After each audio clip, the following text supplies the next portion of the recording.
Welcome in. Thank you for tuning in to the Hex Tex Dual View Triforce Championship Finals match. Yesterday we had 4 teams. Today we're down to 2. And Cyrus, why don't you give us an overview of what happened yesterday? Yeah, yesterday, what nobody expected, we saw two sweeps, and that was for Hex Tex. Carnex just sweep the whole Hex Engine team, and for Team Mystics Heroes, Meet the Future also sweep the whole Triumvirate team. And today, we're going to take a closer look at the deck breakdown. Today, we will see those giants, I would say, Carnex and Meet the Future in the first match against each other. And what's special today is that we will have all the players playing against each other, and they will step in again when they are defeated. I mean, the next will step in. And once that is done, all the players are eliminated. Every player has a reserve player. That means if the whole team is eliminated, they can send in one of the players that has been eliminated, and they can probably bring them the victory still. So, Mystic, what do you expect of this evening? Well, I expect to see not a sweep again. I'm gonna go ahead and say it's not gonna be a sweep again. I really hope we see at least everyone to play one game because I really love the deck J. Kroll's playing, the deck Havoc's playing, Phoenix is playing, and G Prime's playing. So I want you guys to see everything that they've been putting into this. They put a lot of work into these decks and a lot of thought into them, and there's a lot of really cool interactions.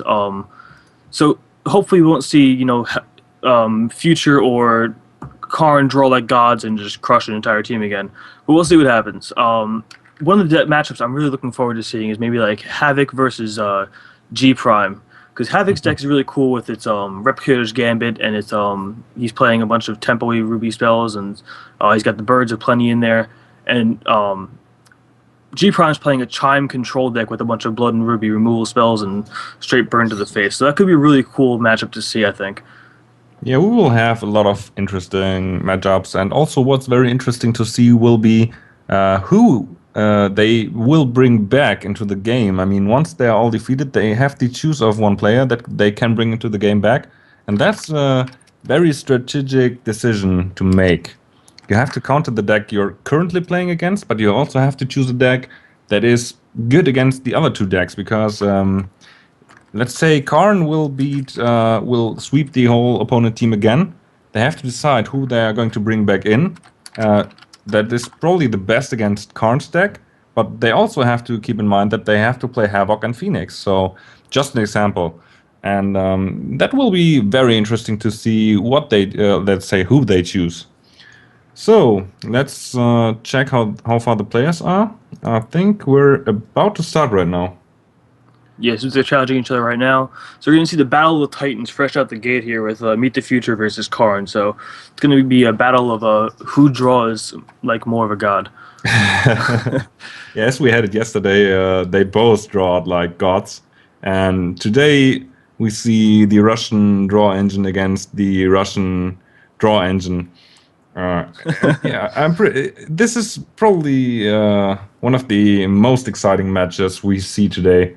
Because, I mean, yesterday we just saw those two decks just destroying everything else, and now one of them has to lose, no matter what. Yeah, and they both got pretty good opening hands with the Caterpillar and Crash Carno Beast for Karn over here. And then we've got the Hydra, which is very good for Future, and a Crash Beast for him as well. Though he also has the Heat Wave, which is pretty key for getting rid of things like his Howling Braves and so on and so forth. Though it doesn't hit too much because a lot of his back end stuff is 3, and the Caterpillar is going to be able to flip before he can Heat Wave it away. So maybe he can get some sort of value at the Heat Wave, but it may not be that great for him, or as great as he hopes it is. Yeah, I mean, having the giant, I forgot the name. What's the name of that giant 1/1? Caterpillar. Caterpillar. It's a very strange word again. And it's very good to have that in turn 1. I mean, if it transforms, it can be very devastating. Will he be able to kill it with the Heat Wave on turn 2? He may one for 1 in here, but he may be holding off on the Heat Wave for more value. But if he flips the Caterpillar, well, he drew a burn there, so I guess that's going to be bad never anyway. mind. But if he flips the Caterpillar, it's going to be bad for him. So he may just want to go for the 1/1, which is never bad. I mean, the Caterpillar can shut down his entire deck for the fact that he doesn't have a whole lot of flyers. He could trade to Talka for it, or Heat Wave and burn for it eventually. But I think the 1-for-1 is probably the better play. Oh, He's gonna go with that's the an Chaos interesting Key move. though. He just chooses to play the Chaos Key. I guess both deal with it. To be fair. That's yes, and I don't know if I think I would have played the burn to get rid of it directly. Yeah, it's a threat you kind of want to answer before it becomes an X4. But I mean, he's playing 2 colors, so he could always do it next turn. He may have been hoping to get another troop out there, like maybe a no value Buccaneer or something. I don't know even know what it really hits in Karn's deck other than Buccaneer. I think he's playing Howling Brave too, so he probably hits Howling Brave and hits that. So he may have been hoping to hit a Howling Brave to try to get both. But he would have flipped the Caterpillar, which is more of the threat. So I think last turn would have been better for this. But he's gonna do it here. He's gonna Heat Wave and Burn, so that's Yeah, nice he's value getting for rid him of the there. full board there, and he Yeah. also has a second Chaos Key as a backup, so he has a lot of removal, and he's kind of safe there for whatever threat Karn will throw at him. Yeah, I mean, maybe I was just being overly anxious about getting rid of a Caterpillar because it wasn't really an imminent threat for the fact that he had to get 3 wild, but it's a scary card. Yeah, But he it got a is a little scary 3 card. cost. It can get out of control very quickly, but if you look at future stack, he has a lot of control for that 1/1, and that's no problem for him to handle that. Yeah, he's gonna slam a Genesis Hydra here, which is really good for him.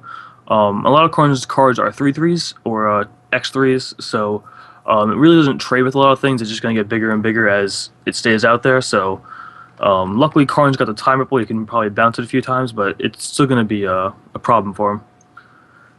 Yeah, we'll see what future will do now. I mean, he still has his Chaos Key ready. He has another Chaos Key as a backup. He just needs one more resource, and there's a Holding Brave which can give him the resources that he needs. And he also will be able to play his Gladiator, which can also get rid of like Holding Braves and stuff, and transform into the other form it has. So that is, yeah, it looks pretty good for future in this at this point, I would say. Yeah, I mean for sure he's definitely got the board advantage, and Karn's hand is not excellent. He's got his 1 wild aura in it. I think he's playing 1 wild aura at least, but he's got one of them in hand, which is kind of something you want when you're on the offensive, and when you're on the defensive, it's not really that great. You could use it to trade his Howling Brave for a Crasher Beast, but that's really not that great for him. Now that would be a 2-for-1 trade, and that's not worth it, to be honest. Yeah. I mean, you don't want to do that normally. Yeah, what we can I mean, I said he still has that Chaos Key. He will be able to use that Chaos Key in combination with that Holding Brave. He could play the Gladiator to get rid of his Holding Brave or other threat that comes to the board. And the Mastery of Time is kind of dead card for Karn at this point, I would say, because what will you use that Mastery of Time for? You can't deal damage with it, you can just draw another card, and that's not really worth it. So he's gonna go ahead and do the Wild Aura play to trade with the Rhino here, just try to slow him down a bit, leaving 3 open so he can bluff counter magic, and he also has a Time Ripple open. So smartly, future plays around time around counter magic, and goes ahead and slams the Sensei there and another Chaos K.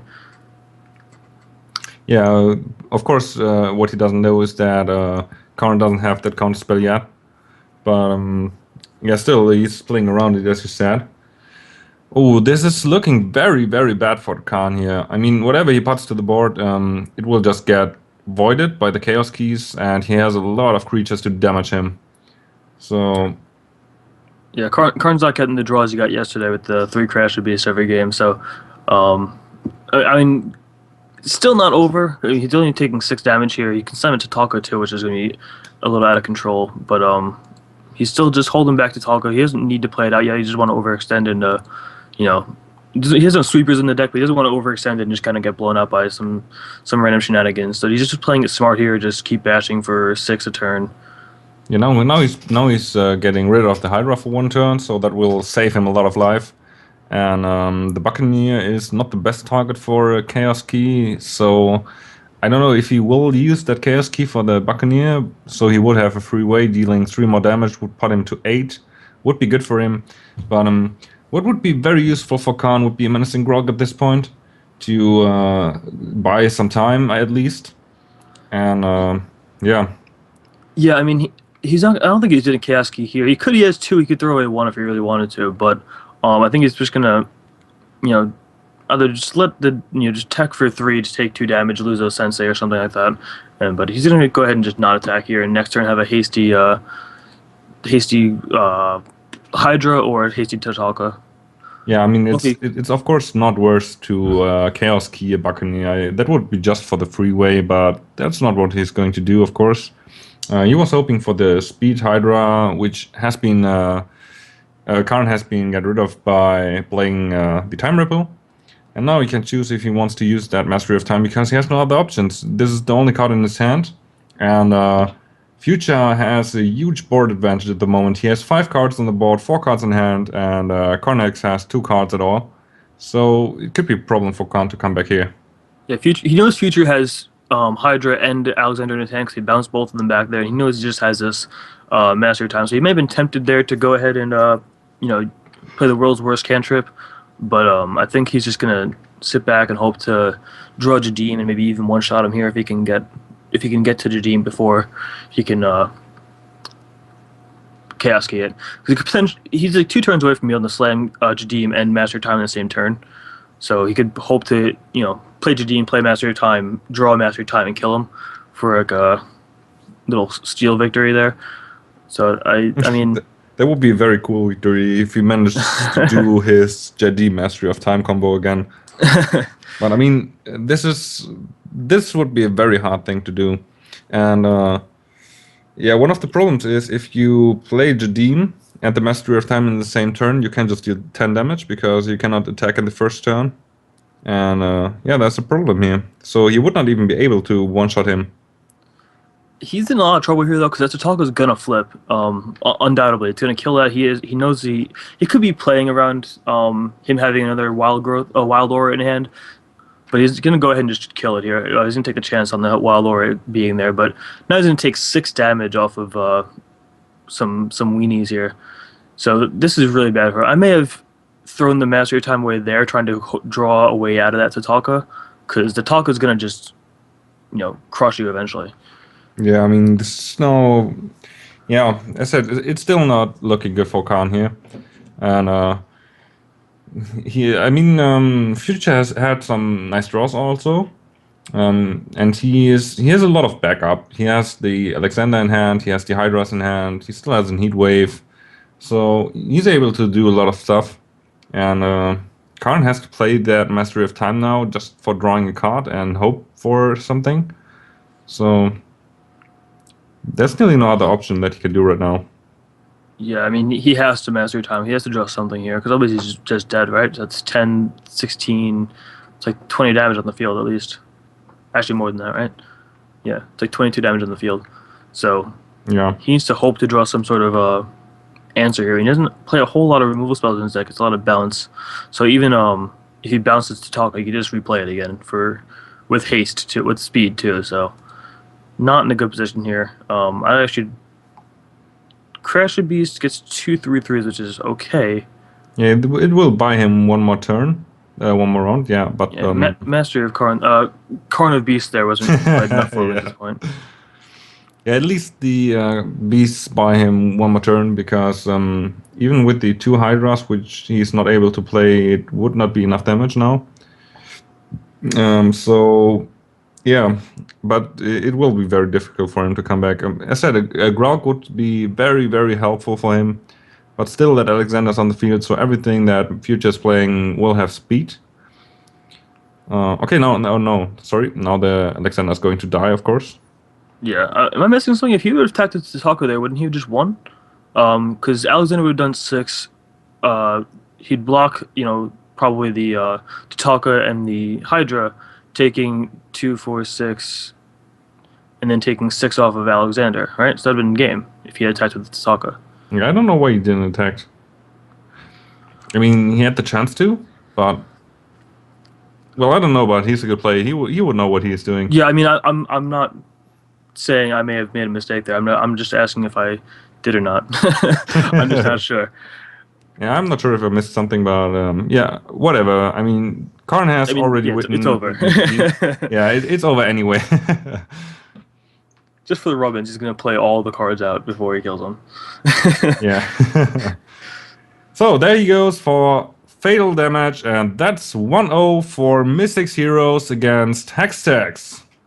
Yeah, they said in chat he didn't want to get double blocked by. He didn't want his Talker to get double blocked. The damage would still go through as double though, so he would still be dead after the before damage resolve. So because the damage resolves all at the same time, so you double block to Talka and everything else still just deals double damage anyway. So he just dies. Yeah.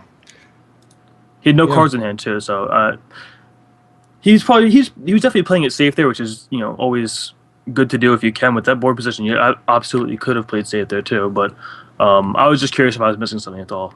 Not trying to say he's a bad player or anything. I was just No, making no, sure I no, didn't no. mess things up. But I said if we miss something, we cannot expect any misplay from Future there, I would say. Oh yeah, Future is definitely one of the top players, and I would also say he and Karn are both two of the most underrated players in the entire Hex community right now. Um, Karn's finished pretty high on both Hex TCG Pro events, and I don't remember where Future finished, but I know it's also pretty high. And also, I mean, the streamer event he did amazingly. So, two of the like most underrated players just showing pretty dominance here in this tournament. So that's pretty cool to see. Yeah, I remember the second the second tournament of streamers, I guess, where we had Meet the Future, and he was like the underdog, and everyone was saying, "Who the hell is Meet the Future?" And Yeah, after he played, he was first in the Australian pool, and I mean, he just washed up there. He had a perfect run, I would say, in the pool play. Probably one loss, I'm not sure yet, but he was like he just bested everyone out of this tournament there. So he's, as you said, he's not an underrated player anymore because now he's not the underdog. yeah. I think He's he's now established himself now at this point. But I think a lot of people going into most of the events so far have kind of been like, "Who's this Meet the Future guy?" And he's definitely someone to look out for. He's definitely the future. yeah, definitely. So the next match will be Hexed Havoc versus Meet the Future, and we will see. Havoc was the winner of the second tournament of streamers, so we will see an interesting match now, and probably Hexed Havoc can stop that unstoppable Meet the Future. Yeah, it's gonna be a cool matchup because Havoc's got a lot of tempo and a lot of burn in his deck. But the only problem with like the burn spells is that you have to do two rage fires to potentially get rid of most of the 4/4s that he has in his deck. Um, though Birds of Plenty is gonna be good for him because it blocks damage and then draws a bunch of cards, and all of his troops are big fatties, so he's gonna draw a million cards. Which is Havoc's. If for those of you who don't know, Havoc's favorite thing to do in the world is draw cards. That's all he ever wants to do. So he wants to throw a Birds of Plenty in front of like a 6/6 Hydra all day. He doesn't care if he mills himself out. He wants to draw all the cards. So he's got a pretty bad hand here. I mean, I don't even know if you can He cannot keep not just that. mulligan that He hand cannot. away. He has a Replicator's Gambit in hand, which is always good, but he cannot play it. He cannot play any of his cards, and if this looks like an easy screw, if you keep that, you will be screwed probably with a very high chance. But on the other side, on Future side, we have kind of good hand, I would say. I mean, he has the 2 threshold for Ruby. He has the 2 wild threshold, including the Holding Brave. With his hand, he's able to play the Hydra already if the Holding Braves manages to survive. And yeah. I So, mean, he's got turn 3 Hydra, turn 5 Ash Harpy is a good amount of damage very quickly. That's yeah. pretty sweet. So it looks like Havoc's greedy resource counts finally catching up with him here. For those of you who don't know, Havoc is known for playing, we'll say my under God. He just took under the amount of another resources. mulligan. He's So down he to rolled 5 5 cards. here. Yeah, he's got a my God. mentalist, so if he gets resource, he's probably in good shape. But he has to hit like Ruby Sapphire. I'm not sure the exact breakdown of his resources. I wrote it down yesterday in the forums, but I don't know if you want to go to 4 here. I mean, you're going to 4, you might as well be keeping a 1 resource 5-hander here. So I mean, the hand from Future looks amazing, and the hand from Havoc looks good if he had more resources. It's terrible to see that in such a tournament match that someone dies to mulligan. He's going to keep that hand. He doesn't want to go to 4 cards in his hand. Yeah, you kind of have to. If you go to 4, you might as well keep the same hand. Like the odds of you drawing a 1 resource hand on 4 is pretty high, and also you're still losing a card. So it doesn't make sense to really mulligan from 5 to 4 when you have 1 resource and your hand's really good if you draw resources. So I think it's worth the risk here. That's for sure. But he also has to draw another Ruby and a Sapphire to play his stuff. So this is not. And he had very bad hands, and the mulligans were even worse. So Well, being in the play here is actually in his favor for the fact that if he draws a ruby off the top, he can then kill the turn one Howling Brave to then slow him down a bit. So let's see if he draws a ruby here. Sapphire is not bad though. He just needs to hit resources, but if he hit a ruby, he'd be ecstatic, I'm sure. yeah, it's unfortunate, but of our point of view, we know that the Holding Brave is not used for anything next turn, so it's still not bad for Havoc to not Rage Fire it yet. But that's our point of view, and Havoc doesn't know that. And Havoc he's wants. playing Meet the Future, who's going to naturally draw a Crasher Beast off the top. Oh my God! You called it. You called it. This Meet the Future is like, oh, a Crash of Beasts would be so good. Oh, a Crash of Beasts, that's good. I'm gonna go ahead and say Meet the Future is banned from all future events. Oh my goodness, this dude. The Russian hacks, the Russian draw engine hits again in Havoc's face this Let's try it with time. Havoc. All right, Havoc really wants to draw a extinction here in 2 resources. No, okay, didn't work. Yeah, well, an extinction could be problematic, but yes, he wants for sure. At least he's drawing some more resources, which is good for him. Not that helpful, but not bad. Yeah, he's gonna throw the Mentalist out here. He's gonna take 3 damage, but he's gonna get he's gonna get to be able to draw cards off Buccaneer eventually. Only problem is Buccaneer can't get through very reliably for the fact that all of the troops in Future's deck are gigantic, so they're not gonna be able to bash through effectively. He's gonna have to probably trade a Buccaneer and a Rage Fire to try to kill anything, but it's still not very profitable for him. Yeah, you know what Future would do if he would be in Havoc's spot?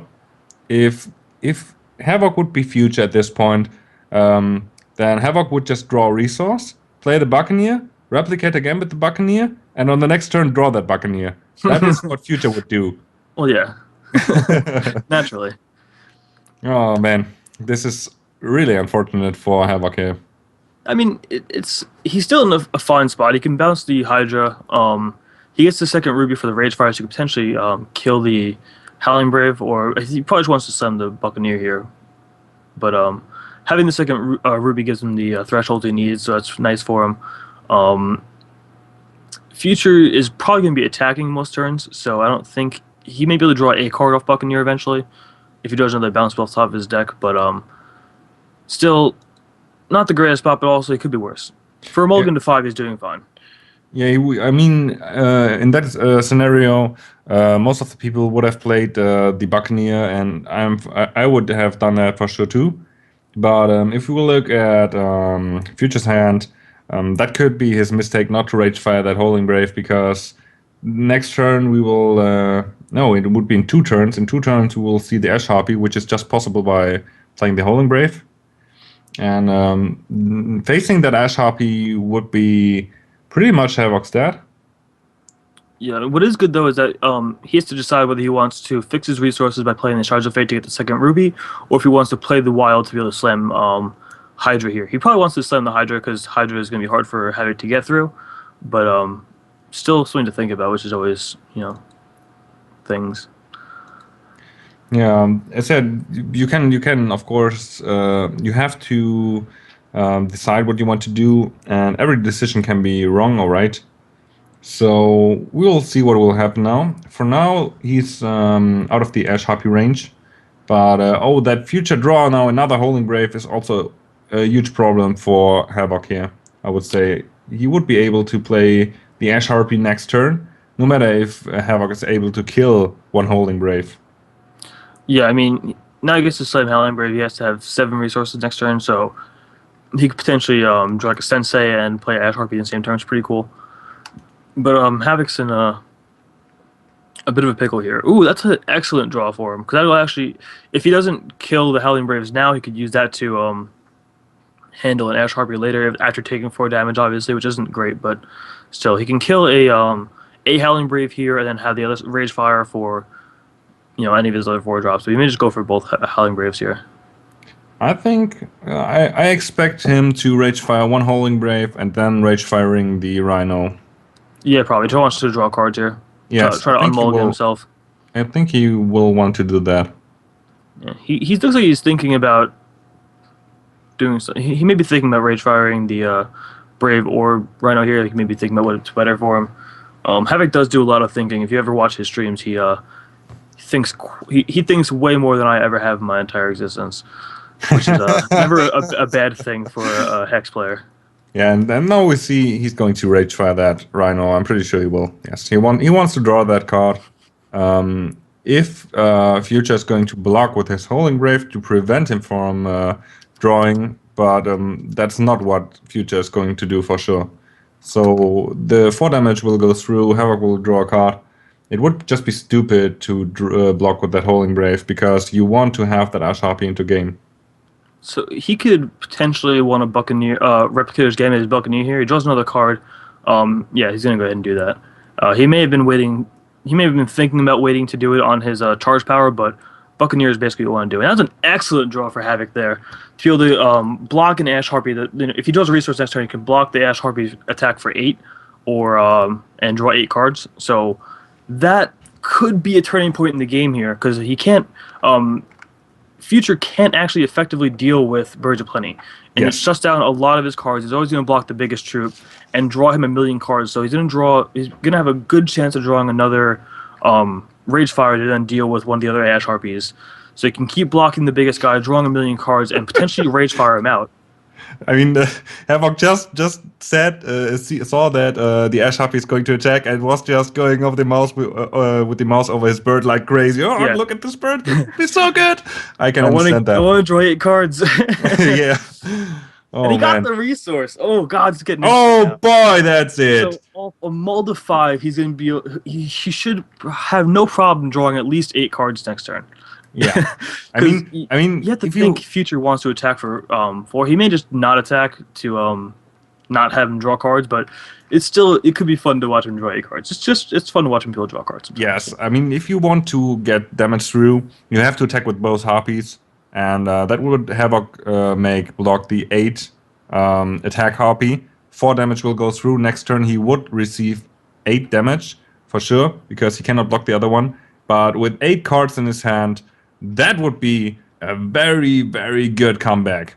And he's got Rage Fire double escalated, so the next one he draws is going to deal 6, and the one after that will deal 8. So he could just, if he draws 2 Rage Fires off of a block, he can then just kill Future with his 2 Rage Fires. Ooh, the Chaos Key is going to handle the Birds of Plenty, so that was amazing for him there. That's like the one, and he has 2, I think 2 or 3 of them in his deck. I don't remember the exact number, but he's got not a lot of them in his deck, so that was a really good draw for Future. Yeah, definitely. So You we'll can see see what Havoc's a will little happen now. sad here. It's not a bad draw for Havoc, the Dreamer there. Oh boy. Not excellent, though. Yeah, I mean, Could attack with the the birds. Dreamer will deal 3 damage to a random troop that could get rid of the Holding Brave or the Sensei, and in the worst case, it would hit the Harpy, and the Harpy would survive. So this is not that good for Havoc at this point. Would have been so cool to see how the Bird of Plenty is going to draw him that many cards. Yeah, I don't think it's going to be around long enough, unfortunately. Havoc would have loved to have drawn something like a Heat Wave here to kind of draw 2 cards and see if he can get his 2 escalated Rage Fires off of it, but unfortunately, he drew the Chaos Key just in time. By the way, just a side note, if you have a Bird of Plenty in game and you play Survival of the Fittest on the Bird of Plenty and to a creature, wouldn't you draw a lot of cards? You would, yes. Oh, that's it. That's awesome. If you want your Wild Sapphire decks to have some draw power, you play a Birds of Plenty and have it battle, anything and just draw some cards. Yeah. It's always fun. It's a sweet interaction. Also, you could, let's say Havoc will get a burn and burn his own Bird of Plenty. He will also draw 2 cards, right? Yes, yeah. Yeah, That's why that's Birds of Plenty is interesting. so powerful. Yeah, you you can can Rage do a Fire lot your of- Birds of Plenty, draw 2 cards off it, hit another Rage Fire, draw 4 cards off it, hit a third, another Rage Fire, and you could burn your opponent for 8 to kill them or whatever, and then you could it's just cool. You could escalate your cards and then draw them again potentially, and then just keep looping your escalation cards and then kill your opponent with 1 shot to the face. It's just something cool you can do with Birds of Plenty. Card's really exciting. It's unfortunate. Future had to answer it there. Yeah, Would have liked of to see it do some damage. So that's interesting now. I mean, he can play that Oracle Song, draw 2 cards, and the Elder Dreamer will draw him a card for sure. And if he manages to get his replicated Buccaneer out of these cards he's drawing, then he would probably, yeah, you will have a lot of bounce back then. Burn to the So, ground was a really good draw for him. Actually, he's actually dead to the Ash Harpy from future next turn if he doesn't do that. It's yes. not glowing though. I'm assuming he's just a visual bug there. He has to be able to do that, right? Yeah, I don't he's know why it's able not to play glowing. that burn to the ground, of course. He Oh may be boy. thinking about drawing 2 cards and being greedy, trying to hit a Rage Fire, but he can't do it. It looks like he's moving his mouse around as I though think he's just thinking about it. He's able to play it. I'm pretty sure. no. I mean, there's nothing to think about. If you have it, you do it. And I think he's moving his mouse around like a madman. So I'm assuming that means that he can't actually do what he's trying to do here. I mean, why can't he play it? He has that threshold. He has enough resources. There's no reason why this is not working yet. Yeah, I mean, it's not glowing. Like it may just be bugged, which is very unfortunate because he's actually just dead to the crackback here. They could do gentleman's rules where he'd play it, would be dead if he tells him he has a burn to the ground in hand. Oh, okay, well he can do it. All right. So I don't know what he was waiting about then. He was Oh, okay, waving his yeah. hand around like a lunatic, and now he can cast it. Maybe he was thinking he couldn't cast it because it wasn't lit up. I don't know. That was weird. He's in Yeah, that chat. was Maybe pretty. if Yeah, he couldn't cast it, he would have said it in chat. So I'm assuming. I don't know. I was also a bit confused why he wasn't going to play that or to Okay, hit that. he's he's Oh, doing the oh, greedy play and Oh, yeah. willing to try to draw a rage fire, or two. or he's just Whoa! He drew two Future. rage fires. Oh my god! so This you is can't crazy. kill him with it, unfortunately. By but the he way, can- I just he called can it. I just said or two. Oh my god! This is so amazing. So I guess greed pays off sometimes there. I mean, that was very risky. He could have just killed the Ash Harpy and not potentially died to the crackback, but wow. Oh, this is crazy stuff, man. How can you use the Russian draw engine against the Russian itself? Oh, this is crazy stuff. Maybe they've been hanging out a lot and they're rubbing off on each other. I don't know. Let's- But that let's get was some crazy draws. Doing that, you have to have 2 times. You have 4 rage fires in deck out of 46 cards. Draw 2 rage fires out of it. So for the first draw, you have 4 to 46, and then 3 to 46 or 45. And he just draw both rage fires, and that's awesome. That's Oh, but he actually just dies to the draw of Crash of Beast. oh boy, yeah. Wow. Oh man, What a game. fortunate. Oh, unfortunate, really. Wow. Did he draw? I didn't see what he drew. Did he draw Crash of Beast or did he draw Alexander? He had to draw one of them, right? I don't know which one he drew. He had the Alexander already, I would say. So he drew the Crash of Beast then? All right. Yeah, he just top deck. What a game. What a he could have. I mean, the next rage fire would have dealt 8 damage, But then he could have dealt the one with the burn to the ground too. but he was already kind of dead because he had the Holding Brave, and he had an Ash Harpy for sure. So that would be 5 damage, and that would be it. We would have had to hit a resource to cast the Ash Harpy. Ash Harpy cost 6. We would have had to tap that. I was picturing Yeah. casting the Ash Harpy with the Brave, putting him down to 1, and hoping you can kill him the next turn with like anything. But then the 2 Rage Fire draws. Wow, what amazing draws off these two. That was so amazing. That was such a game.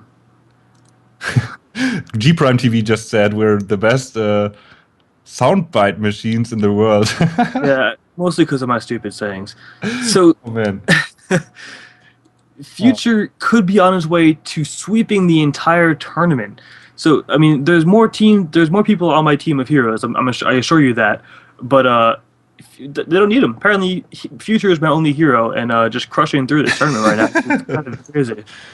That was such an amazing game, and I cannot believe it how you can draw two escalated. I mean, the rage fires were escalated 2 times, and you play 1 Oracle song and draw 2. If he would have had 1 more resource, he could have dealt 14 damage just playing the 2 rage fires. That is amazing, and with the comeback with the top deck of playing the 1 escalated Crash of Beasts, that's insane. I mean, that was top decking like gods. Yeah, I mean, I'm in shock right now. I need to sit Yes. back, take a little break, I was think like, about my life. I was really thinking that Havoc would have done the comeback of the year, of the whatever, of the century. He was Oh, pretty that close. I was. mean, if he drew, if he had a resource, he could have potentially, You could just have killed him. drawn two and double rage fired him to kill him on that turn.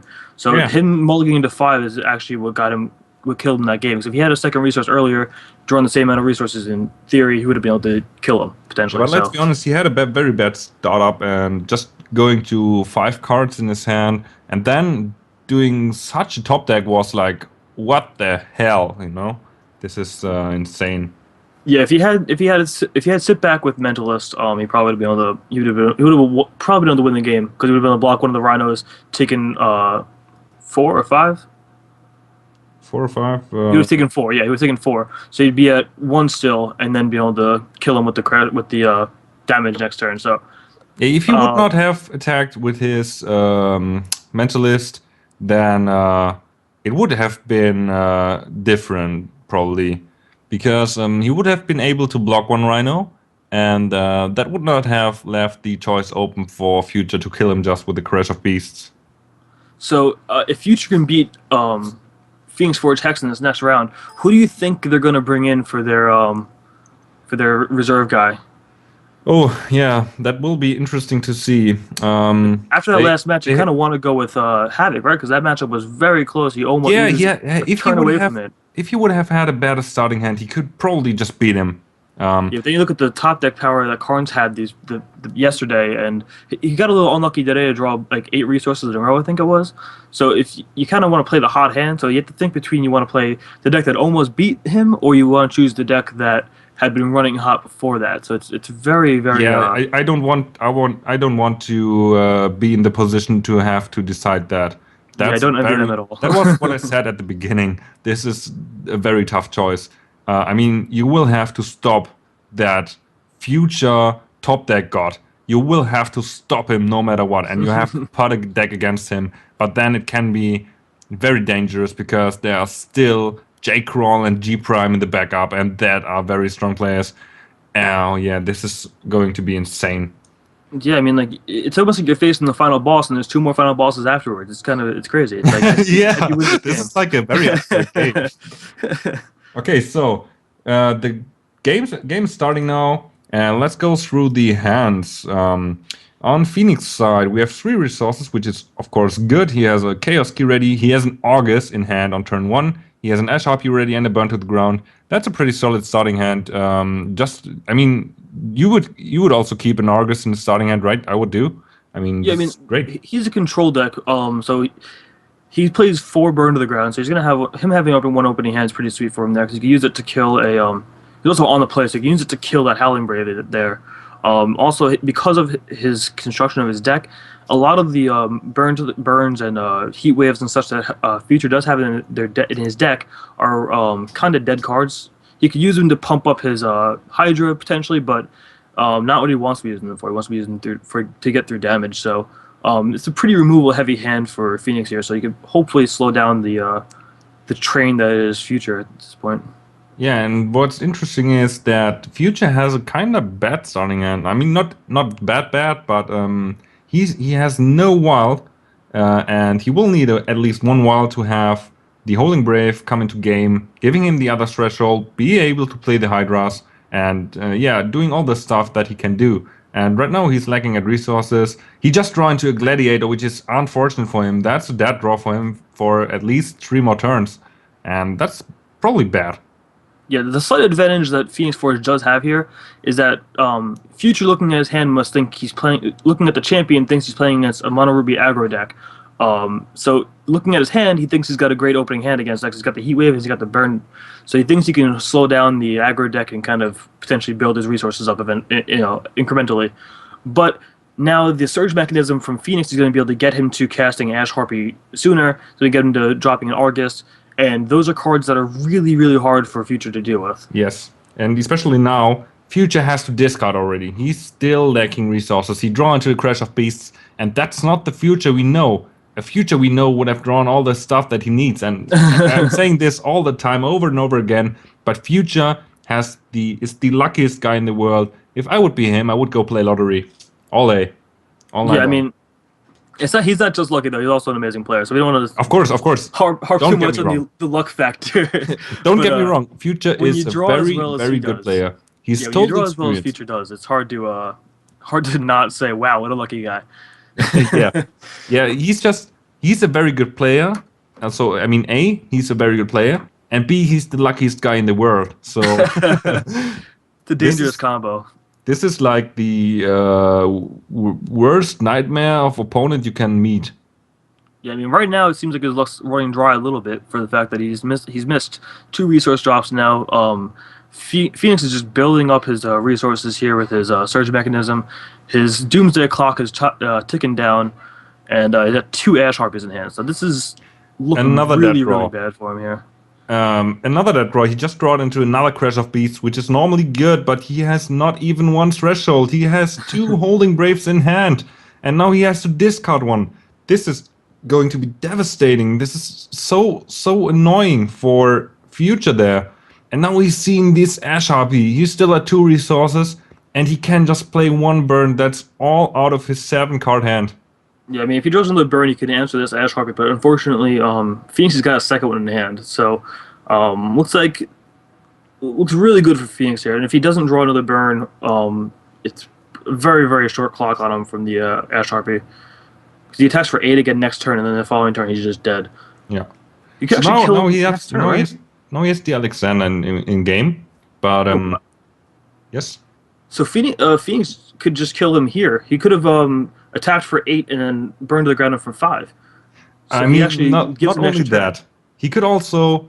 I don't know why he's doing this, because he could just have played the Teresk, which also would have been 5 damage, through the Alexander, and that would be game. He's just delaying it by one turn. Yeah, he just gave him an extra turn, which could.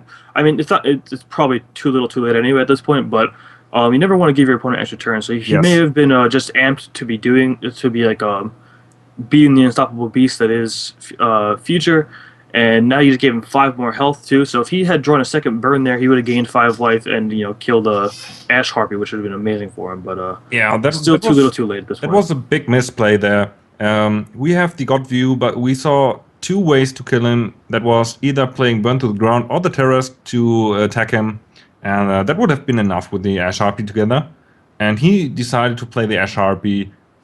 Whatever, he just made a misplay there, but it's still not costing him the game. And that's 2-1 still for Mythic Heroes, but Hextech managed to stop the Future. So we lose the sweep, the possibility of another sweep here, which is good. Yeah, of would have course. been bad to see 2 sweeps. That would be very, very hard if we see another sweep here. Yeah, so we got Phoenix Forge again going against J Kroll playing the humans deck. So that could be pretty interesting because the humans deck is very weak to cards like Heatwave and the burns early and stuff like that. So all these control cards and Ruby that Phoenix is playing is going to be very good for this matchup. So this could be interesting. We could see Phoenix come back, sweep Mythic's Heroes, and then Future come back and then get back into it by beating Phoenix. We could have a really cool turn of events here. Yeah, this was a very exciting match also. And for now, give me a second, I have to switch my views there.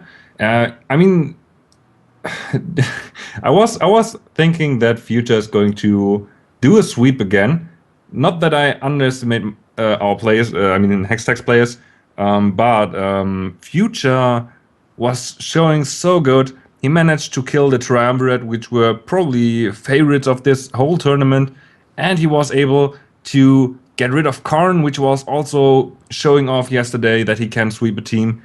And then he just beat Havoc, which is also a very good player. So this will go to be interesting. And I'm pretty sure that Mystic Heroes are going to bring back that Future.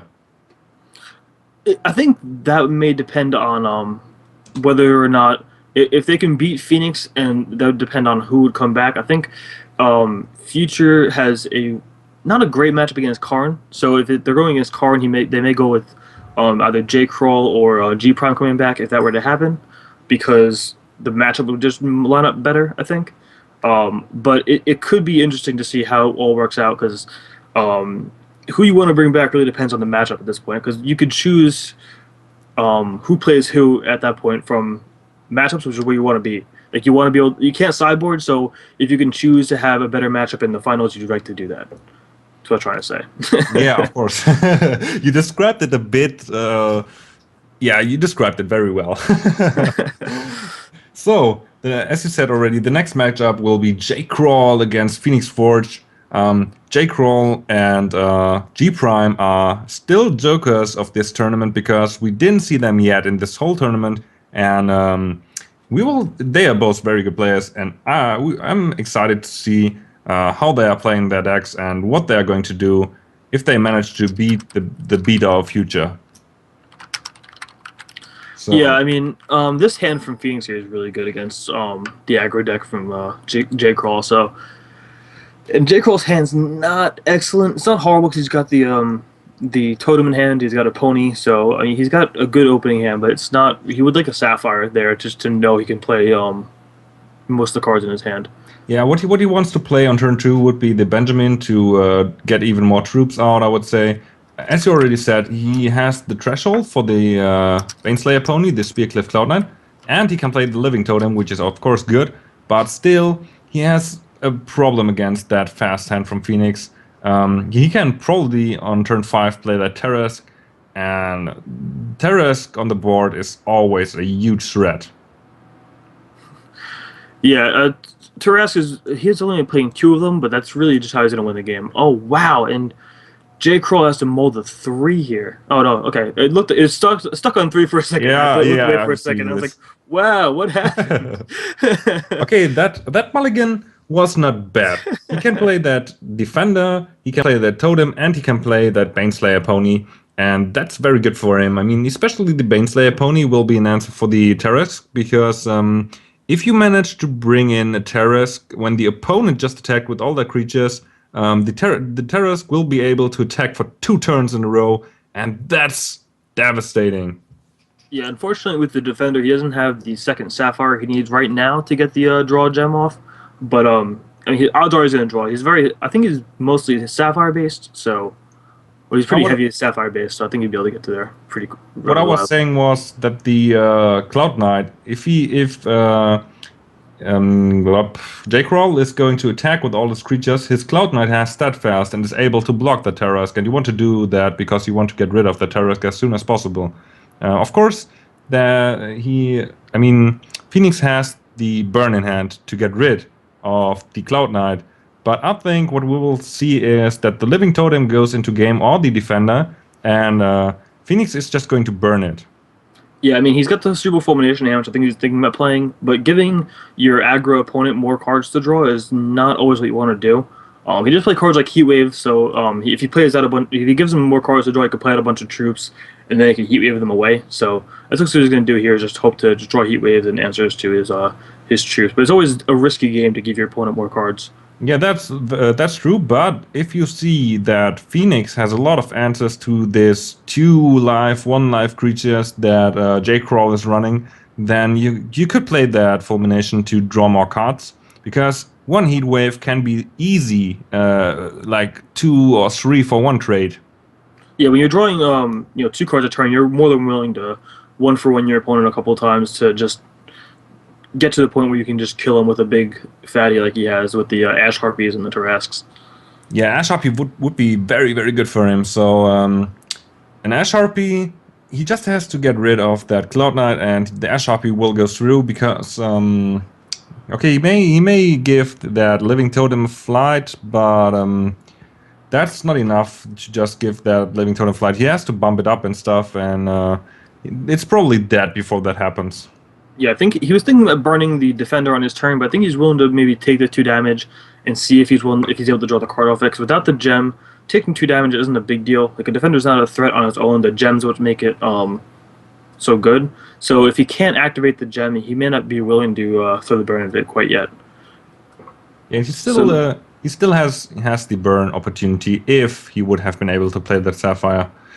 So I think what we will see now is that the time ripple goes to the Fulmination to prevent Phoenix from drawing another card. So let's see, he's still thinking about burning it here. I mean, I'd probably let it go through. It's not a huge threat on its own. Taking 2 damage isn't a big deal. Yeah. You'd rather use it for stuff like ponies or totems. So let's see, he's going to let it through, which is a smart play. I mean, you don't need to kill it. No reason to kill it. And he's not going to kill it, and that's a good choice. He wants to keep that burn because he may know that J. Kroll is running something like the Cloud Knight, and that's what the burn is going into, I think. And that's exactly what he was waiting for. He wanted him to play something like that. The temptation to kill a defender is always there because it being gemmed to draw cards is always, something you don't want your opponent to do. But he has another removal spell in hand if he does draw the Sapphire next turn. Yeah, right. He's going to draw 2 cards now, so he could draw another removal spell too. So yeah, he could just throw another burn to the ground. Burn to the ground, and then another burn to the ground. So he's pretty safe there. And also, if you want to prevent your opponent from drawing cards, that's normally what you want to do. But the Fulmination is on the board, so drawing a card is not high worthy as it is before when you don't have that much card draw, I would say. I mean, if you draw 1 guaranteed card each turn too, then you have extra draw, but it's not that high worth anymore, I would say. What do you say? Yeah. Well, I mean, still, if your aggro opponent is drawing 3 cards a turn, odds of them hitting stuff that they're going to be able to out-tempo you and just get more and more cards for you to deal with eventually. Like, a lot of his removal spells are 1-for-1s, so he's going to run out of them eventually. So if he just keeps filling his hand with these threats like totems and ponies, eventually Phoenix is going to run out of removal spells for it. His hand right now is stacked, but again, he has 2 more burn to the grounds left in his hand, 1 more in his deck rather, 1 more Ruby Lance and 3 more burns, and then I think 3 heat waves as well. I'm not sure the exact list, but he's going to be able to run out of them eventually. So just drawing cards every turn, drawing 3 cards a turn is still very dangerous for him. So he probably wants to Ruby Lance this now that he can draw the card off of it. Yeah. So yeah, I agree here. So what he's waiting for? Maybe just delay. It may just be a little bit laggy. I think J. Kroll is playing off of his laptop, so it may not be maybe a little slower than we've been used to. Because it's showing first main phase for J. Kroll and showing declare attack for Phoenix. So I'm not sure if it's just frozen or something. Yeah, if I see it right, then on Phoenix screen I see it burning like it's in the battle phase, and for J. Kroll it's not. Yeah, well, anyway, when it does catch up eventually, I'm sure it's going to unfreeze, right? CPU is slow, sorry. Alright, so it looks like he's kind of catching up now. Or is that old? Well, whatever. He does have the counter magic in hand as well as 2 time ripples in hand, so if he wants to protect his defender, he can. So, alright, there we go, now caught up. So he can protect the defender from the removal spell if he wants to, via bouncing it or countering the Ruby Lance. I'm not sure if he wants to counter the Ruby Lance if he does go ahead and throw it at it. He's going to throw the Ruby Lance at it. Let's see if he's going to counter it. Yeah. He may be okay with that. Yeah, I mean, trading 1-for-1 is fine, especially if you have two burn to the ground in hand. Yeah, and what's cool about Defender is that it doesn't... It dies, but it goes back into your deck, so it's not like you really lose the card because you have a chance to draw it again eventually, so it's not necessarily dead. Yeah, what's good at this going back into the deck is that the most effects and hacks are permanently, and if you redraw it, it can be a bumped up defender. Okay, not in this deck yet, but still. So let's see what's going to happen now.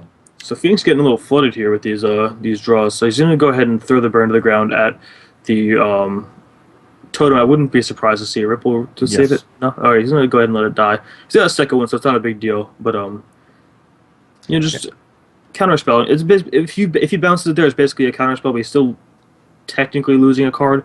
But I don't think time ripple is as important as keeping around a totem. So I may have bounced it there, but J. Kroll's a much better player than I am. So what do I know? Unfortunately, I mean, he killed that with burn to the ground, and he was not able to play that Terra-esque. That was unfortunate for him. Yeah. Yeah, I mean, now he's got another totem he can back up with counter magic if he wants to. If he throws a second burn to the ground at it, or he can counter magic the Terra-esque. Ooh, Tatalka was an amazing draw there for him because Tatalka kills 90% of J. Kroll's deck. I'm not sure if he plays anything with a 4/4, unless he pumps a totem a few times. But I wouldn't expect to see a totem live long enough to be pumped to that point.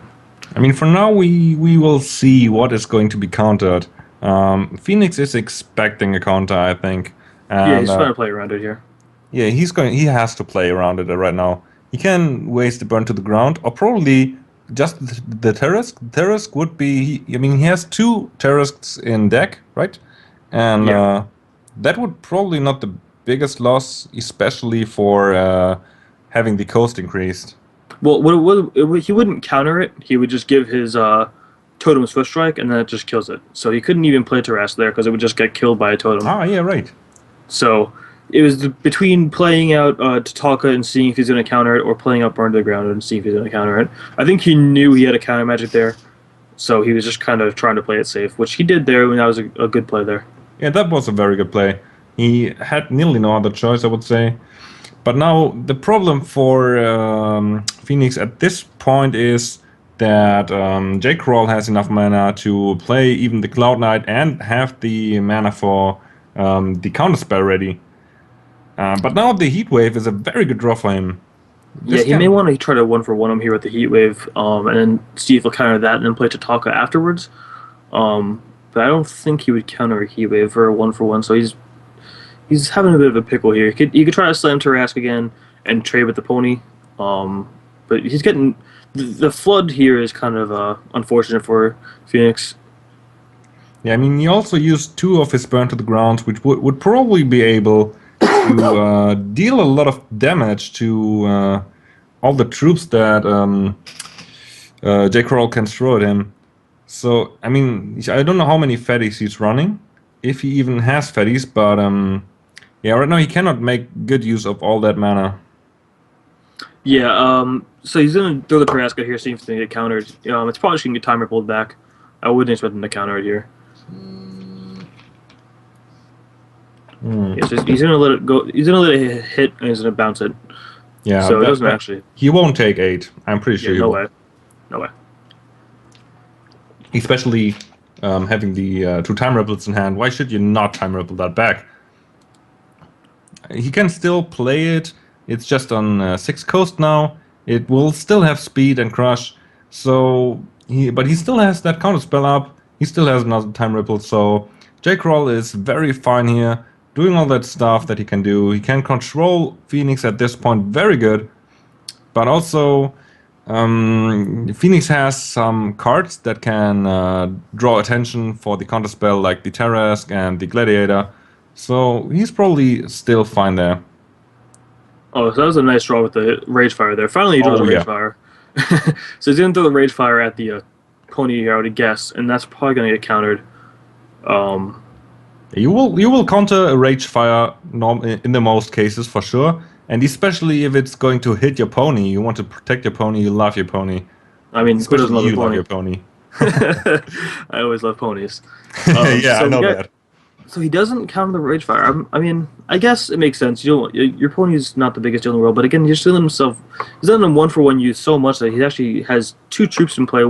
One of which is more of a last swing troop with the Geralk, and the other one is a Defender, which dies to almost every removal spell in his deck. So I mean, I would have countered that to keep the. I guess yeah, if he knows the Tarrasque in hand, so he didn't want to take 8 off that. I guess that makes sense. You can't really keep a pony around and take 11 damage off of a Tarrasque in this. So I guess I kind of forgot about the Tarrasque in hand. I was too busy looking at the pony's pretty face. At the moment, I would say this is a very hard control battle. They're both controlling the boards. I mean, Phoenix is just killing everything, and J. Kroll is just bouncing everything back, countering stuff, and yeah, they are controlling. Both are controlling the games, and we don't have any advantage at the moment. They're both nearly equal with health. They both have 4 cards in hand, and both are very viable hands. So this is going to be interesting and last a bit longer. Yeah, I mean, both hands are about equal. I mean, J. Kroll's got the draw power of the Defender as well as the Geralk to be able to get it through potentially. But both players have also had a bit of flood. I mean, they're both at 8. They both have 2 resources in hand, but J. Kroll has more threats in hand and a few ways to deal with the Talca effectively, which he could tap it down with Geralk so it can't effectively kill something, you can bounce it back to hand. So he could stall it from flipping for a while, which is good for him, but he's still very far from killing Phoenix, which is a big problem. Yeah, but I would say from the threat that Phoenix has the biggest threat because he's running that Gladiator, and the Gladiator is a very, very strong card. You can control the board with it, and it's a 4/4 by itself, and it will be a 5/5, I guess, and that's kind of strong. You troll it a bit with the Grog and with the time Ripple, but once that's over, he will have a problem, and Phoenix has still the Heat Wave to get rid of the Grog, for example, and the Defender, or just the Defender, and that's very good. So just a Chaos Key there off the first draw. He's going to draw the second one here. Yeah, the Chaos Key will be quite handy for him. He will make good use of it. Yeah, he may just 1-for-1 Chaos Key Defender there just to slow him down. He wants to just keep control of the field until he can kill him with the Fatty.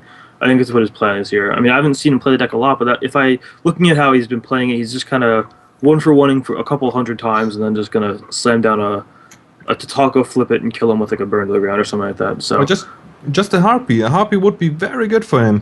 The only thing that Kroll can do against the Harpy are time ripples, and one time ripple is already out of the game. One is in sand. One will bounce back the Harpy, and he can just replay that Harpy if he wants to. So that's not even the hugest control that Kroll has with this one time ripple. yeah, I mean, the time ripple is going to be a big player in this game, which is why he's held on to it for so long, and has been just. Kroll is an excellent player for those of you who haven't seen him play or heard him talk or on the podcast or anything like that. Kroll is a very excellent player, and I'm glad we get to actually see him play today. Because yesterday, Future was hogging all the spotlight. So it's good to see Kroll play, and just seeing how well he's played everything out here. I mean, he's played everything very smart. He's countered when you need to counter. He's bounced when you need to bounce rather. And both players are playing excellent. So once we get past the sinking issue here, we'll see what the second draw is going to be for Phoenix this turn, and maybe see what he's going to do for the turn. I mean, he can decide what he's going to do. He can either play the Heat Wave, he can play that Chaos Key, or even the Gladiator. He can do a lot of stuff to prevent that defender from drawing him more cards, or even get rid of it if he wants to. So, if he's looks like we hit a snag here, though. I'm not sure what's going on. Kroll is not getting the text that Phoenix is putting in the chat there too. That's kind of weird. Oh yeah, that's right. Yeah, he cannot read what Phoenix is typing. So Phoenix can also not see what Kroll is typing, so not sure what's going on here. It's kind of unfortunate because you can't even say one way or the other which way the game was going to go, which is what you usually do in these kind of issues. I think we'd probably just do a restart of the game, which could be unfortunate because I mean the hands for both players were really good, and again they both played excellently. So it'd be unfortunate to like restart the game and see a mulligan to 3 from somebody and get kind of blown out. Because this should have to be a really, really amazing game. Yeah, right now we have. It would be very unfortunate if Kroll drops out. Phoenix looks a little upset. Hit the end key. He's just trying to get through this game because it's not decided at all. It's nowhere near finished. It could go either way. Yeah, and definitely. Both players just played their asses off this game. So really hope we can just get through the sinking issue. I'm not sure if it's a sinking issue or what it is. He's definitely there. Yeah, we could see he's moving his mouse around a bit. So yeah, it's just like his CPU is running in a lot of trouble right now. It seems. Yeah. Oh, it's back! Oh, it's nice. Back. All right, so we were very good. Future came over there and drew his fixing computer problems, and now we're good. So it's Future everywhere. Future's actually Santa Claus, so thank him on Christmas, I guess. Thank you, Future.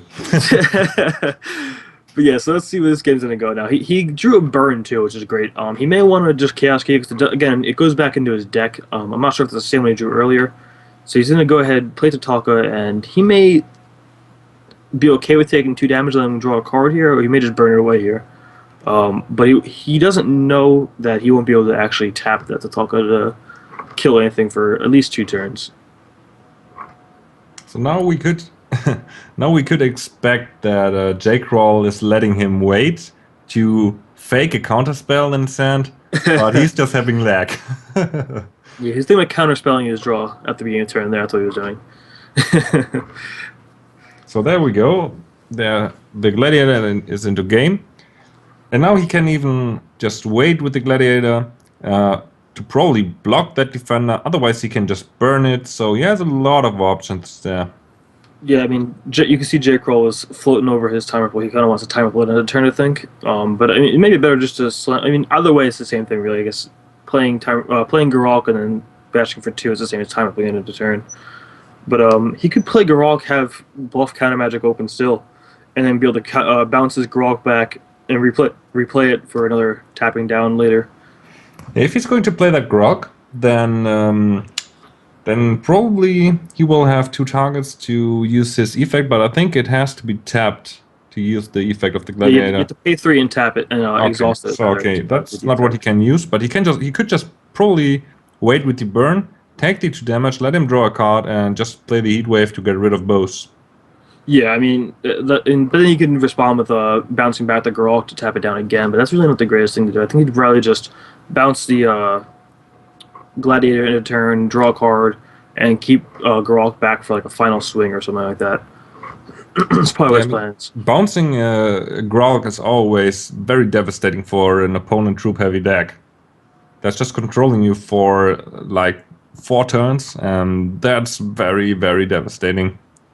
Yeah. So let's see what he's gonna draw here. We still have a bit of syncing issues, which again is expected from J. Cole was saying earlier. His laptop's not the best to be streaming on, but he's doing it for you guys. He's doing it for the fans. So yeah, he's powering through it. So he draws a Buccaneer, which is a great draw for him. So you can play Buccaneer, bounce the Gladiator, and then bash through, drawing 2 cards, and have 4 power on the field. I mean, that can the technical issues can happen, but this game, it would be unfortunate if this game is going to end like this. Yeah. Well, I'm just saying it's a good game. It'd be unfortunate for it to end with bugs or whatever. Yeah, now he draw another Buccaneer, so he's able to bounce the Gladiator back to his hand using that Buccaneer, and that's not so bad for Phoenix to have that Buccaneer on the board, because the Heatwave would be a 2-for-1 trade now if he's not going to burn that defender. But I think he will do to prevent card drawing, or he wants to trade 2-for-1. What would you do? I mean, I may let it happen here. You have a 2-for-1 in hand. You're always, and the greediness in me always wants a 2-for-1. So he may just let the 2 damage come through, let him draw another card. But he's going to go ahead and burn it here, it looks like. I may have let it go through. Yeah, it's only 2 damage, and you have the Heat Wave in hand. So if anything, he's going to draw another card, potentially play another troop out, and then you get a 3-for-1. So my greediness would have probably overtaken it. Yeah, of course, normally you want to prevent your opponent from drawing cards. But a 2-for-1 trade is it's probably the same, no matter what you do. I mean, now he's trading 1-for-1 and can potentially trade another 1-for-1, but if the opponent is drawing a card, then you won't have made a plus there. Yeah, apparently we've been told the problem appears to be Fulmination, not J. Kroll's connection. So didn't mean to blame J. Kroll. They were just trying to, as an objective standpoint, just trying to figure out what happened. So it looks like J. Kroll's going to restart here, just to kind of see if that fixes the problems, because Phoenix had cast burn and nothing had happened. Didn't show it on J. Kroll's screen, so I'm assuming there's some sort of connection issues. So we're going to see what's going to go on here. Yeah, J. Kroll is just restarting his game at this point to hope to get rid of the sync issues in case that he can reconnect. But the reconnect worked now since some patches, I would say. Yeah, they definitely fixed the coming back into games recently. I know it happened 2 weeks ago with G Prime versus Mantic. It can't happen once before, so it should work out fine. Again, hopefully this doesn't the game doesn't get thrown out because of this. Because again, really good game. It'd be unfortunate to see some sort of like this is basically both decks playing as optimally as possible, doing what they want to be doing, and those are always the kind of games you love to watch as a spectator, to just see both people drawing well, both people playing well, and just everything working out nicely. You get a nice, good game of Hex. Yeah, I mean, this game is very interesting at this point. It was like very, very equal. This was probably the most equal game we saw in the whole tournament yet, because both players, as you said, draw well, play well, and we see a lot of stuff. So it would be totally unfortunate if probably the most exciting game is going to be, yeah, crushed by syncing issues. Well, while we're sitting here, might as well throw it out there. If you guys want to see any of these other streamers on their personal streams, they are all here because they are all streamers. So most of them are in the chat. If you see their names, just go ahead and click on their names. You can get to their streams and give them a follow, because it means a lot to all the streamers to get followers every now and again. So let's let the sync here, the restart there, sync to the game nicely. So it's cool to see that that works out well. Yeah, that was very good. And now we go back into the game, seeing the burn resolves, killing that defender, bringing it back to the deck of Kroll, leaving him with the Buccaneer on the board. And now it's Phoenix's turn, and let's see what he will do. So Phoenix was a Surge Mechanism. A little late in the game, he already has 10 resources. So Surge Mechanism is basically a dead draw, but and drew an Ash Harpy, and he has Talka still. So I'm not sure what he's going to go with here. It's kind of a difficult choice. He might want to throw it to Talka out to flip it, to be able to kill him with the Ash Harpy. It looks like he's going to go with Ash Harpy, though. Yeah, it's going to go with I the would Ash also Harpy. go with the Ash Harpy here at this point. What he doesn't know again is that the opponent is running a Time Ripple, but for now I would say that's fine for him to have that Harpy bounce back, because it is already +4 attack. It will come back into the game, having speed, getting another +4, dealing 8 damage to his face, setting him to 6 on the next turn. Because for now, he cannot use that Growl to prevent that Ash Harpy damage. He can just react on that Ash Harpy once it's in the game with that Growl. And that's unfortunate for Kroll at this point. Yeah, it's unfortunate because it's caused because of a bug. They did say there's supposed to be a pre-combat phase, which would have let him do that before it got the +4. But because he had to do it after it attacked, because he doesn't get priority before it attacks, it now comes down as an 8 drop. So basically he saves himself 4 damage, but he still has to deal with an 8 for next turn. So it's still not a good spot for him.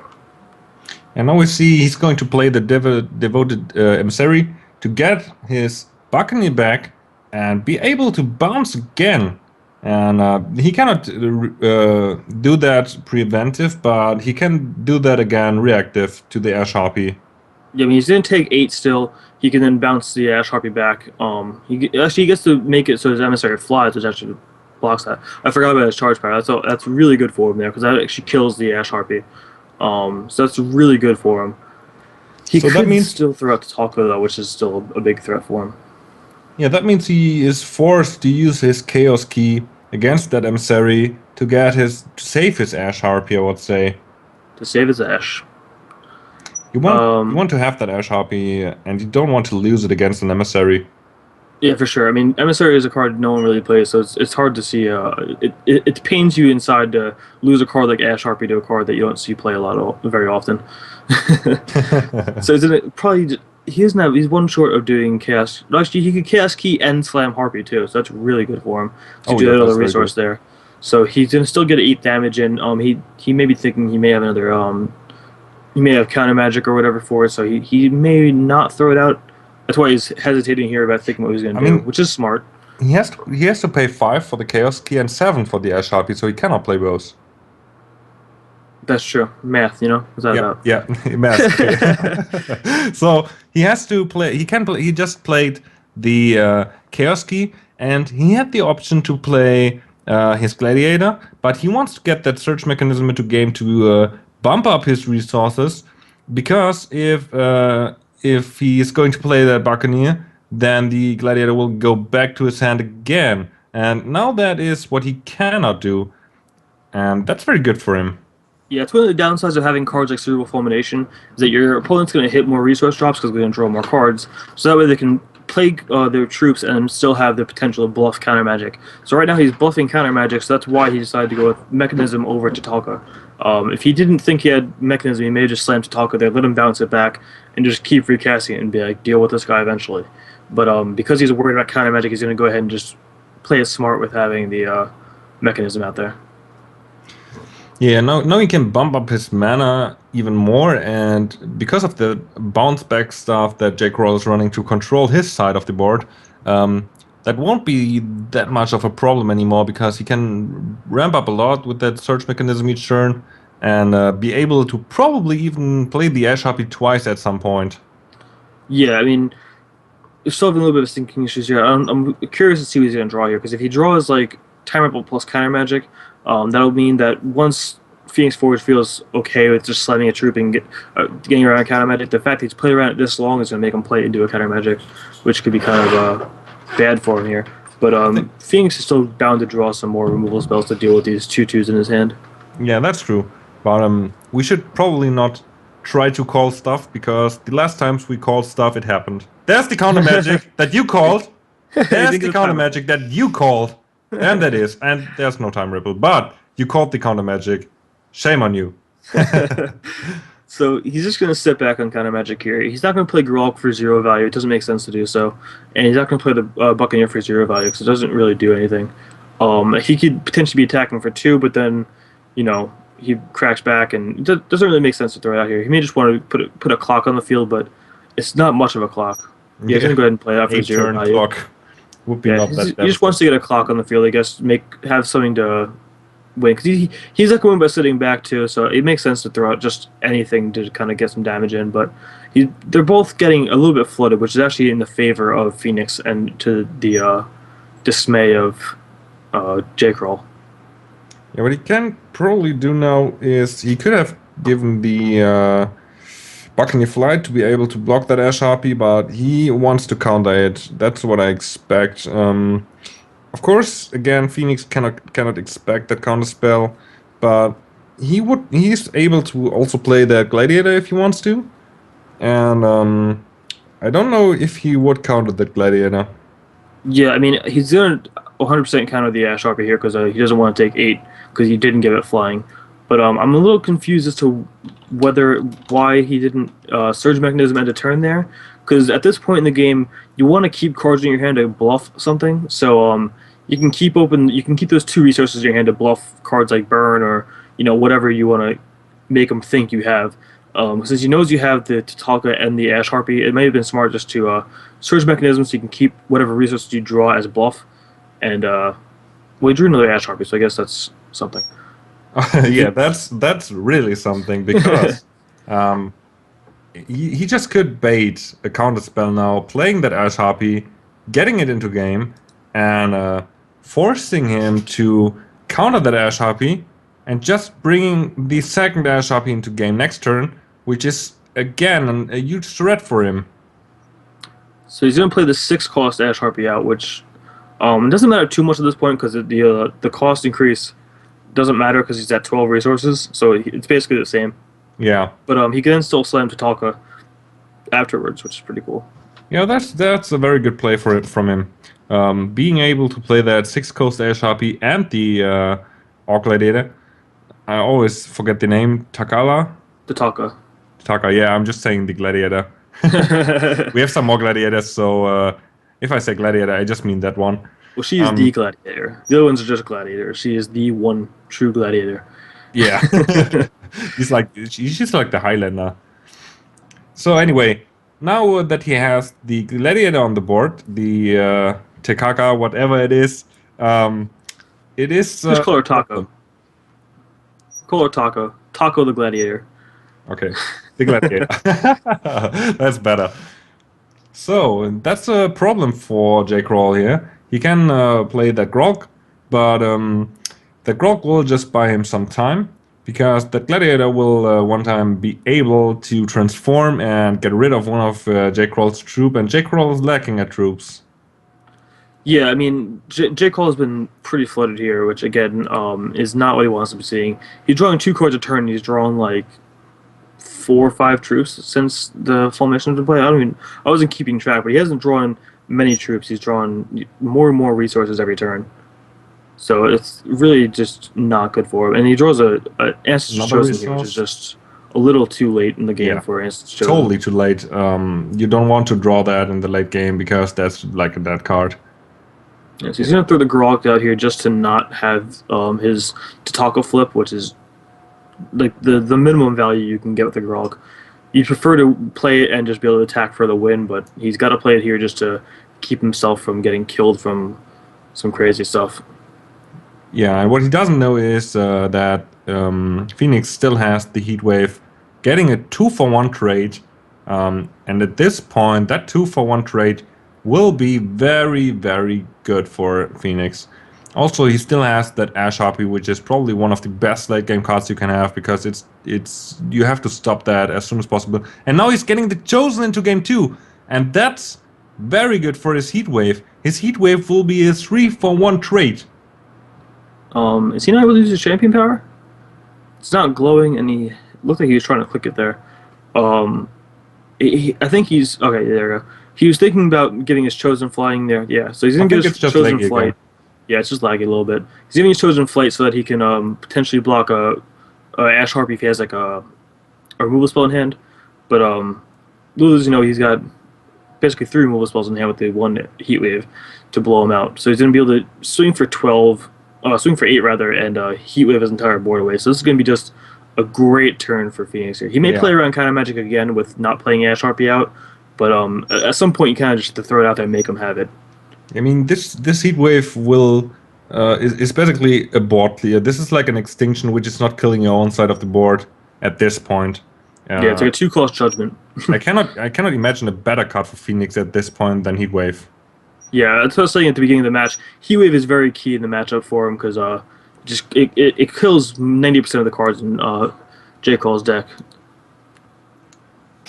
So if he is going to play that Heat Wave, he will have a clear board, and on the next turn that Gladiator will be back up, being able to kill that low stuff that J. Kroll is throwing at him if he cannot manage to bounce it back, and that Ash Harpy is going to deal to do the job. Yeah, with these longer games, we're getting a little bit of a lag, so it's a little bit unfortunate. But again, we're gonna see what he's gonna draw here. I mean, anything he draws here is really great for him because the Heat was going to clear the board. I mean, he could kill anything he plays after the fact with Tataka, and he's gonna have an 8/4. So he's dead in 2 turns if he decides to say have the counter magic or don't and slam the Ash Harpy down. Yeah. So. Yeah, he's in a very good spot right now, I would say. I mean, J. Kroll's timer is actually very low too. I didn't even notice that. So the game can go into time, which would be very unfortunate. Cause it's again because of server issues and stuff that J. Kroll's timer is going down. He's not stalling or wasting any time. It's just going down for him, which is unfortunate. Yeah, but I'm not sure. Let's see how this continues. But I say this Heat Wave is going to bring him the game. Yeah, I mean, at this point, we can kind of conclude that the game would be over, but I mean, we don't want to say it's over at any point. Of course. J. Kroll can draw another Grog next turn or something like that. I'm not saying it's over yet, but Phoenix is in a very, very good spot, I would say. That Heat Wave is just so devastating. If you can manage to trade that Heat Wave 3-for-1, then it's so amazing. Yeah, I mean. It really depends. If he draws like a burn off the top here, he just wins too. So that's kind of a thing for him. But it may come to the time. He's at 2 minutes left, and it keeps lagging on his turn. So it's just eating all of his time on him. Which is not how you want a game to end, especially a game of this caliber where they've been playing so well, and server issues eating his time here is really really not what you want to say. Yeah, I hope that will not happen. That would be just too bad. So there's another fulmination, which doesn't really. Anything you want to say at this point. The first one's done a lot of work for him, though, but again, this Heat Wave plus Ash Harpy backup is going to be probably enough to take the game. He doesn't even have to play. You can just make him time out, but I would expect him to just play it and be like, okay, if you have it, you have it. If you don't, the game's probably over anyway because you know time out. Yeah, I said we have to see how this goes, but yeah, for now, we will see how this will go out. Bringing that Ash Harpy will now deal 8, which means he will be on 3 HP left. And he still has the Gladiator Squirrel on the board. Neo told me to tell it Squirrel. He likes when I say Squirrel. All right. And yeah, it will be pretty hard now for him to come back. He has to play another Grog to control the board for 2 more turns, but Phoenix has so many answers to get rid of 3 of his life. I mean, he already played 1 Ragefire at the beginning, if I'm correct.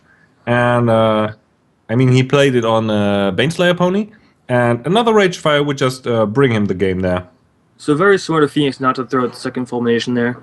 Just giving him another draw. Like more inexperienced players would probably throw the Fulmination out there. Like, well, I can play it. Why not?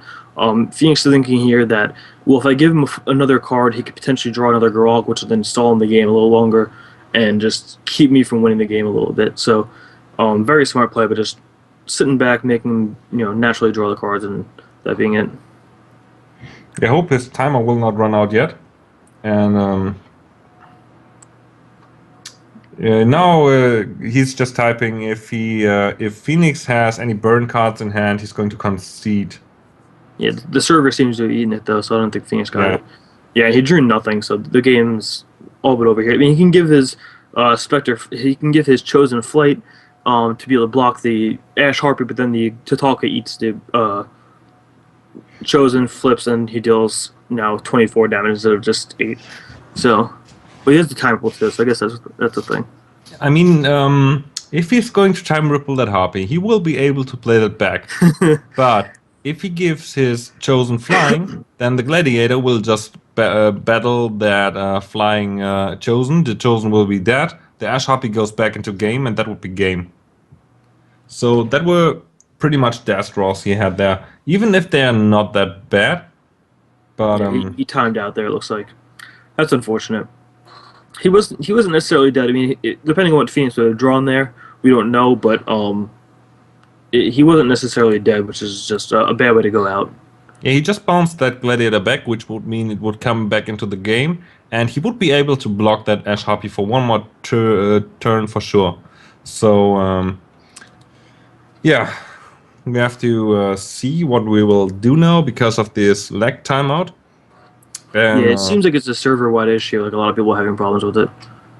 Yeah, they're giving Phoenix the win, which makes sense. I mean, he was the game was his to lose at that point anyway. Like the only way that J. Kroll was going back from that was to draw some miraculous top decks. So I mean, it makes sense to give it to him, but I don't know if. So I'm seeing in chat here, people are saying they're having some syncing issues with AI for 3 minutes. So it may just be a server issue going on right now. So it'd be unfortunate to have to delay the games a little bit longer. Yeah, he could delay it, but I think he was at 3 HP, and 1 Ragefire would have bring in the game, and he still had cards on the board. So he could probably prevent it for 1 more turn, but that would have been it. So that is unfortunate that the game went to end like this. Yeah, so now we got the next match, whenever that's going to start. I'm not sure if we're going to wait a little while to see if these server issues straighten themselves out, or if we're going to just jump into it and hope for the best. But we got Phoenix Forge versus J. Kroll, which, not J. Kroll, G Prime, sorry. So J. Kroll conceded there, right? So no, well, it was a timeout. The timer ran out on him, so he didn't concede. It just timed out. Yeah, on him, he gave the game to Phoenix. I mean, we could judge this different, but Phoenix nearly had this game, and we would not call it a win because of the timeout, because it was a lag timeout. But I think J. Kroll already conceded that. He said, so that's fine there. Yeah. So the next matchup, as you already said, will be Phoenix again. Phoenix is now going probably to get rid of G Prime. Then he would have swept the whole team. And so this will be player 3 against player 3. And this will be interesting to see that Mono Ruby control against that Blood Ruby control.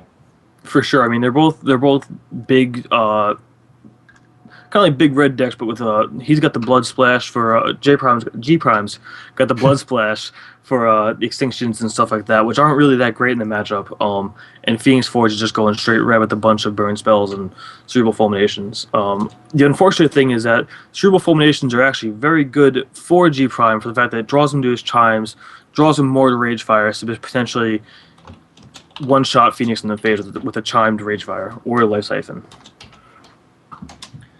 Yeah, you probably can buy him some life, of course. I mean, we'll just see what will happen now, and that's pretty interesting. On the game is starting now, and on Phoenix Hand we have 2 Ruby Shots, we have 2 Fulminations, a Burn, already a Surge Mechanism, and a Chaos Key. So this is I would say this is a viable hand.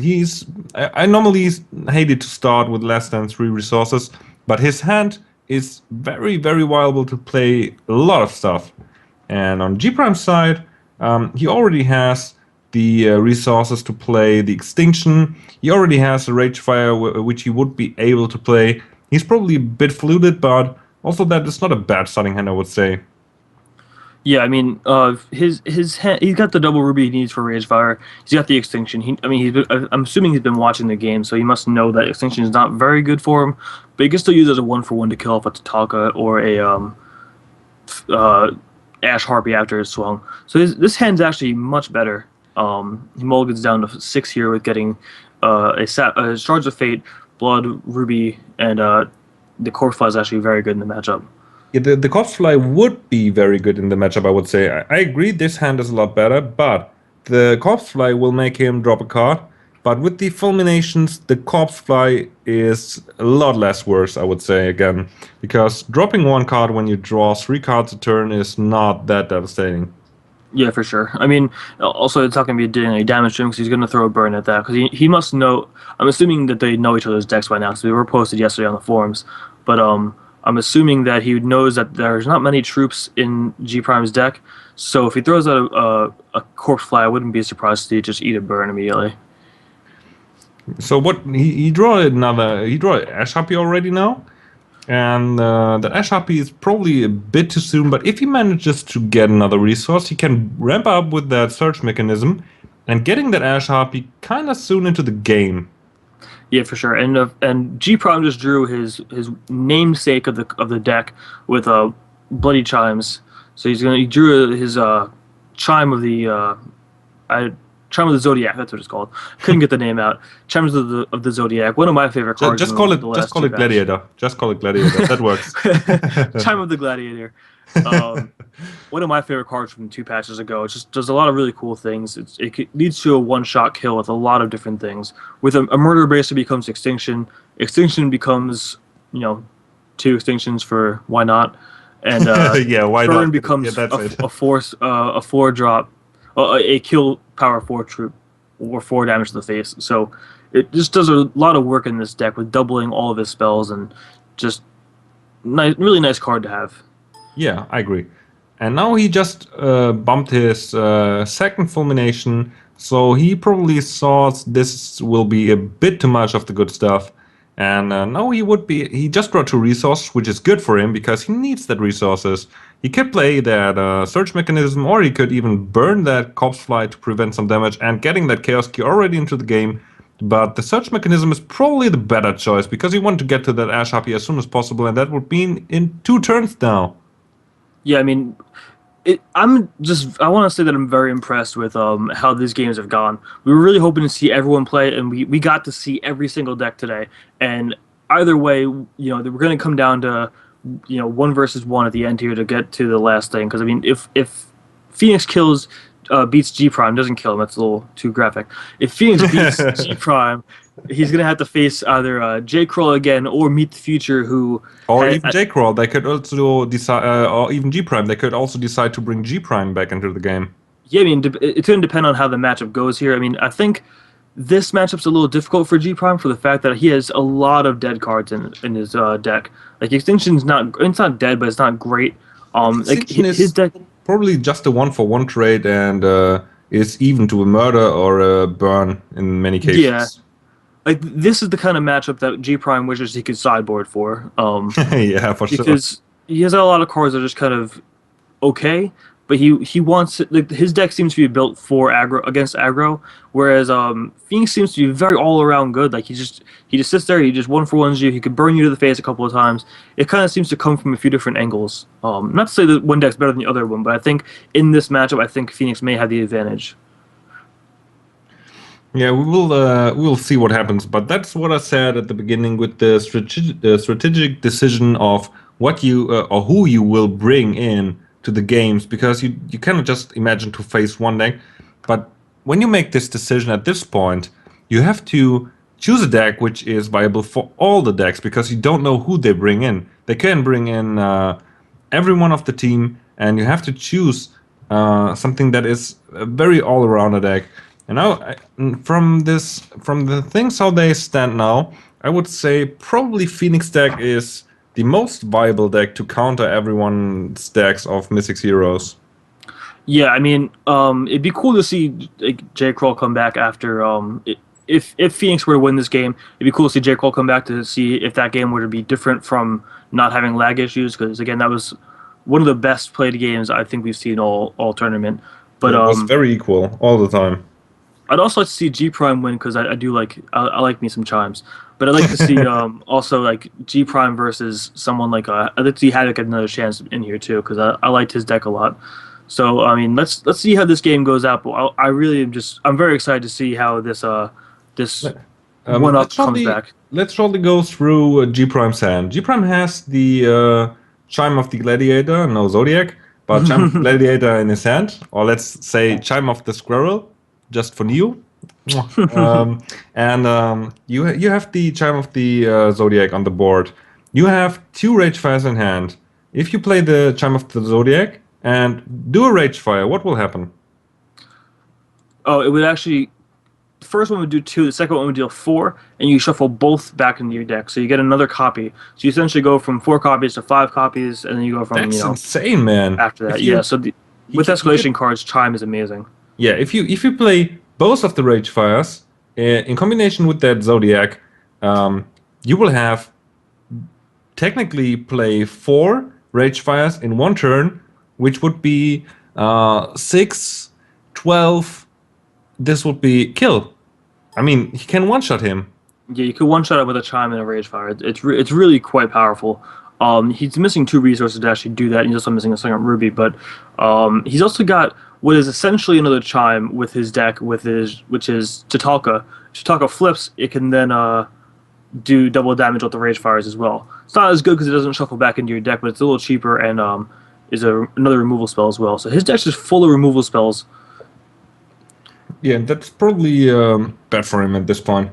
So now we see the Terrace goes into game and dealing. He could not murder that fast enough. Would delay damage, but just missed the murder there. Okay, unfortunately for him that he has that murder because he already used his burn. But right now, still Phoenix has the Ash Harpy, and the Ash Harpy will be very strong for him. Yeah, the second that card went on the stack, you saw G Prime slide right over to murder and go, land. Please land so I can kill you. He just wanted to kill that thing so fast. Yeah, what I think now G Prime will probably play his Chime on the next turn and then Quadra Rage Fire him to death. Yeah, that's one of the bad things about Phoenix playing Cerebral Fulmination is that he's going to get more and more copies of Rage Fire into his deck, so he's going to get more and more chances to draw them off of the Cerebral Fulmination. So the Fulmination could potentially kill him. But looking at Phoenix's hand here, I mean, he's pretty stacked.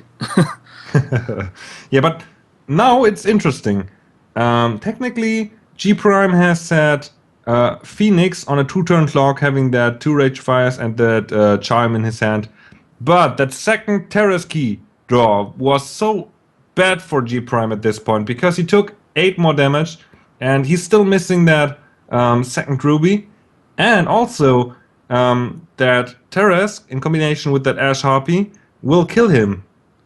Yeah, so he can kill him kill the Tarrasque with the champion power, so that's good for him because he can make it -1/-1 permanently. But he kind of got it's tough for him here because looking at Phoenix's hand, we know he's just dead in 2 turns, but he really needs to do something here. Yeah, So I don't know I why mean, he's going for the heat wave here. he can still play that heat wave, getting rid of the Terrask, but He didn't need to. He could have just used his champion power. He could have saved the heat wave for killing off the for leaving mana open with having a harpy or something in play because it it deals was 4 damage. still it was a very good play from G Prime, doing it the way he did. He played that chime, so in case he gets another ruby, he will be able to finish him off. Um, so it was a very good play, I would say. Yeah, my only problem with it is that his champion power isn't very effective against most of the other troops in Phoenix's deck, and that was one of the few things that actually does hit and kill. So there's the game anyway. It There's didn't the matter. game. Hextechs 3-2 against Mystic Heroes, and now that Mystic Heroes are technically eliminated, they have to make the decision who they bring back into the game to turn the sides.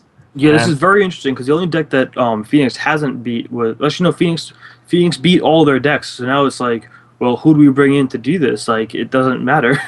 Like he's beat us all before. It's see who has the best matchup. And yeah, who I has the think best matchup? But then you have to consider who will they bring in again. If let's say they bring in Future again because he has probably the fastest deck to counter Phoenix deck. Um, they can bring in Future. Let's say Future will beat Phoenix. Then Future has to face probably Havoc or Khan, and probably is going to lose against that. So they have to decide now who's going to beat Phoenix and another one of Hextechs. I think we could officially name Ash Harpy Ash Phoenix because Yeah, for sure. that's been his main baby all day. He's been just throwing that thing down and dealing tons of damage with it. So it's Phoenix's deck. Looking at it when you first look at the deck list, you're kind of like, this is not the greatest looking thing in the world. You look at like the other decks out there, and they're more they pop out at you more. But this one's just proven to be so consistent and so powerful, and just does all these different things, and just comes at you from all these different angles. So I mean, also the Ash Hobby is kind of unpredictable. It has speed, it has Rage 4, it has 4 health. So the only thing that is a viable counter would be to keep 3 mana and have a murder or a counter spell. You cannot even burn this, and it's very devastating in the most parts. what's very good is that again, Phoenix is another one of those guys that people think overlook as a player, and looking at like how he's performed here and just he held up Team Hextech. He put them on their back at this point and was like, look, I got you guys. Don't worry about it. I'm going to take this over. And just ran through Mythic's heroes. Like he beat the unbeatable Future. He beat the future. he squeaked it out against J. Kroll. Like that game could have still gone either way, but he played amazingly against J. Kroll and just not ran over G Prime at the end there, but G Prime got some unfortunate draws, and Phoenix just proved to just be awesome. Like he just keep playing so well and just doing so many different things and just making very few mistakes. He just made that one mistake where he was in a perfect spot to just finish him off, where he could finish him off one turn earlier, but that was not the hugest mistake. So it was a misplay, but it was not the biggest misplay in the world because he still had that game. Yeah, I mean, he had that game in like 3 different ways, so it didn't really matter. Yeah. So they're just deciding on who to bring back now. I mean, it's a tough choice. I don't envy them at all. Who would you bring back? Yeah, I mean, they have the unstoppable future with having the Ruby Wild ramp deck, which is probably still a bit slower than Phoenix deck, but it's probably the best answer. And Future just showed off that he's the man in this team at the moment. They're all kind of equal players. They're all very good. That's not what I mean, but Future probably had the best show off. But also J. Kroll, the magic again between Phoenix and J. Kroll was so balanced, and J. Kroll had also chances to win this. So I'm not really sure. I would not bring G Prime again. Nothing against G Prime, but I think G Prime's deck has too many dead cards against Yeah, the Phoenix. matchup doesn't work out for G Prime. Yeah. It's a much better matchup for someone like Meet the Future who blanks, who doesn't blank but has a better stance to go across, to go against rather heat waves and stuff like that. To kill a lot of Future's troops, he has to almost 2-for-1 himself. So It should be good. It should be interesting. I would go with future, but let's see who they're gonna go with here. Yeah, I mean the real decision is really between J. Kroll and and Future. I expect them to bring Future in. That's what I expect. Yeah, I mean, Phoenix proved that he can beat both the other players. Meet the Future kind of got stuck on resources, and that's kind of what he kind of lost because of resources in that game. Whereas Ham was still very good. So they're saying in the chat they're gonna bring back Future. So it should be an interesting matchup. I'd like to see Future maybe take out Phoenix and then see a game come down to one-on-one battle for the mountain. All that stuff. I want to see some nice stuff here. So we will. So Future comes back. Future is coming back. So the next matchup will be Future against Phoenix. Mono Ruby controlled against Ruby Wall Ramp. That will be very interesting to see what Future can do. Can he manage to get his Russian draw engine working again? And I'm saying it again, but it's so incredible what he draw. Yeah, I mean, I wish I could draw anywhere near as well as he does. Seriously. I said, if I would be as lucky as him, I would go play lottery all day. Yeah, really.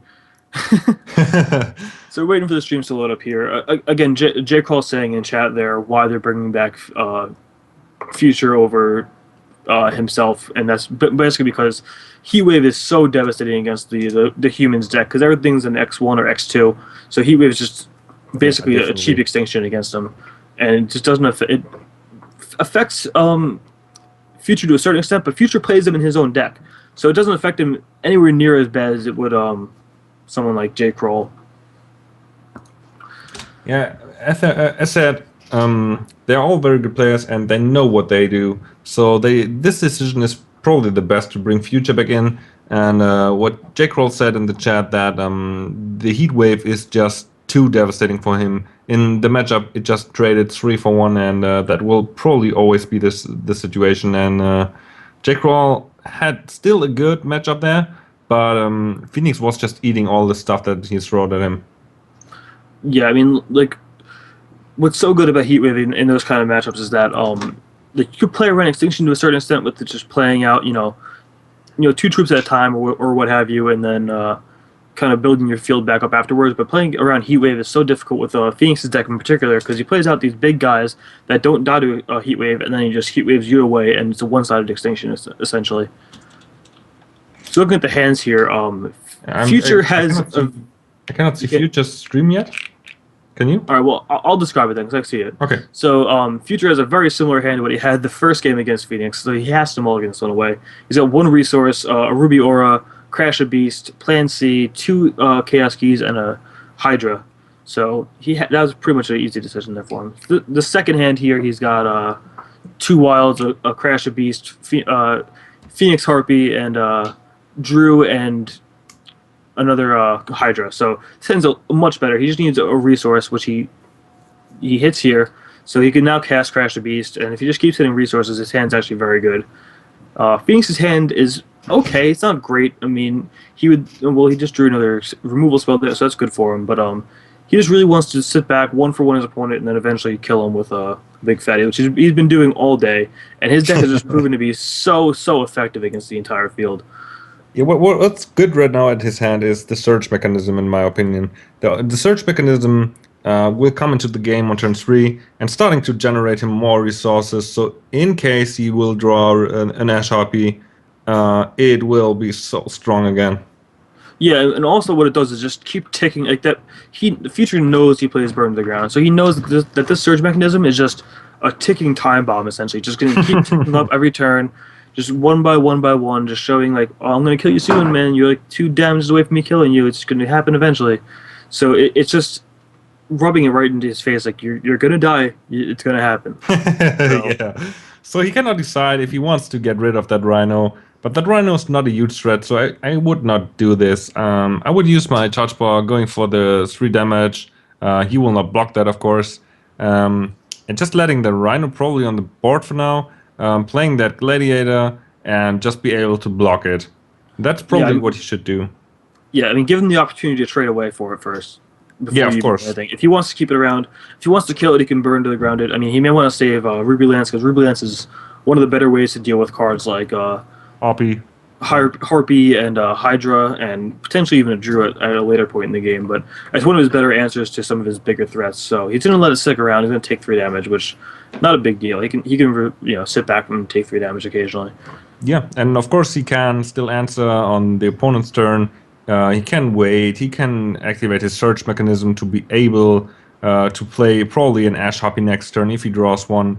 He can also play the Gladiator, the Squirrel Gladiator. uh, and and so many options for Phoenix again. He has like an open world TCG there. Yeah, so he's gonna end it. So he's playing at the Hydra here for future, and Phoenix looking at his hand, he's just gonna snap. He can't Ruby Lance that thing fast enough. He can't risk it. That Ruby Lance is just with the Hydra's name on it. Like you might as well change the art to show a Hydra on there, because that's what's gonna kill it.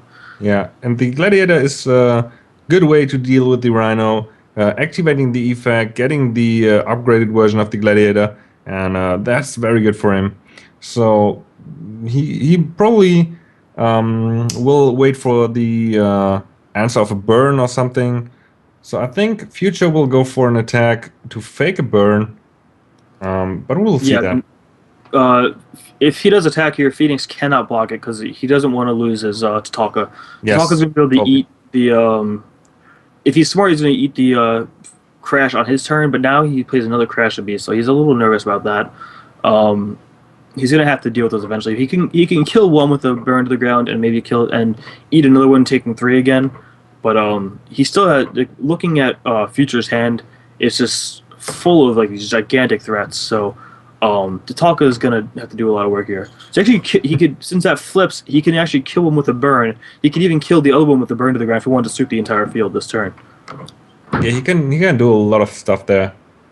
So he's gonna sit back and probably just let Tatanka sit this turn and just use his resources on his opponent's turn, which is always what you want to be doing if you can, especially because Phoenix knows he's not the beatdown in this matchup, and that he has to sit back and just respond to whatever his opponent does. So if his opponent slams something like a Ash Harpy on his turn, he wants to be able to burn to the ground. He can't do it now, but he still wants to kind of sit back and just react to everything that his opponent does. Yeah, I mean, even if he would like to take the 6 damage now to go on 8 health, he would still be stable. But he also can use his search mechanism to do stuff, and yeah, he has a lot of options there. Yeah, I mean, unfortunately for Phoenix, I mean, he's gonna take the 6 damage here. It looks like he may want to burn one here, but he looks like he's gonna take 6 damage, and then he sends a Drew, which is gonna die to the burn to the ground. But I thought he may plant seed it, but it's only for 2, so it wouldn't be a big deal. But even the burn to the ground is not able to kill that Drew, because yeah, he did it for 4. It does double damage. Ah, yeah. Oh, sorry, never mind. Just missed that fact.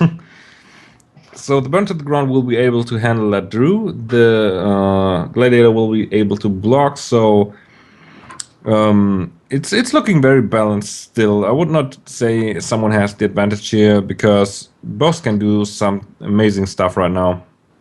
Yeah, for sure. I mean, and he just threw the fulmination there too, so he's probably gonna throw. I would expect him to throw the burn at the burn to the ground rather at the Drew, and then throw a fulmination down and respond with the burn to the ground to something else.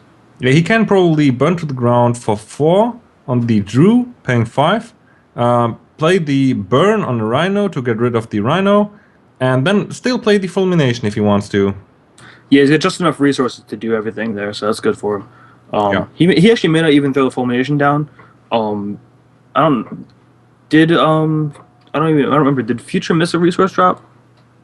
I think he did, yeah. I think he did, yeah. So he may not want to play the fulmination for fear of giving him more cards to draw, to give him more chance to draw a resource, but it looks like he's going to do it here anyway and just go ahead with it and just take the chance. Because if he draws another burn to the ground in the next 2 draws, he just kills him. He also has the burn for dealing with something like an Ash Harpy. Yeah, so, and that's very good that he saved that burn. It's still not good that he will go to 2 health if he plays that Ash Harpy now. He's not able to play that Ash Harpy because he still had no resources, which is unfortunate for Future. He could have bring the Ash Harpy into game, but that would have been burned. He would take 6, go down to 2.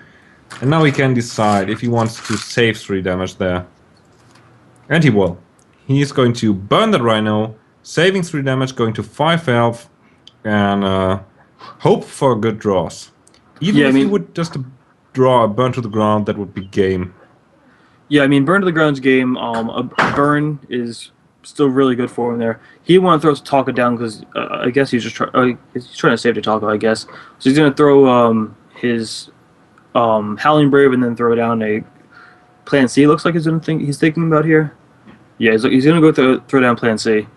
Oh, if he's going to draw a Heat Wave now, a Heat Wave would be pretty much game.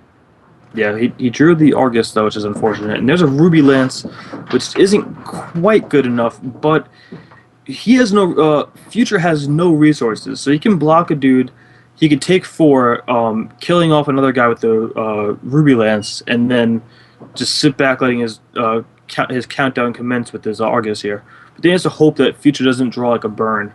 So it's still a very this could be the end of Phoenix here. Phoenix has had an amazing run, but like this field for him may just be too much. He can block one, he can get rid of one, and would be still on 1 HP.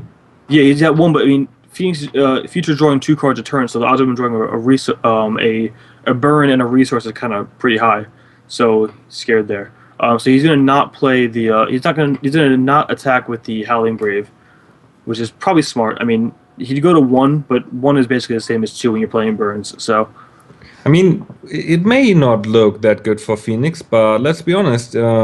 Still, 1 burn to the ground would be game. yeah, I mean he's got time still because Future cannot cast most of the cards in his hand, and the Heat Wave does nothing for him.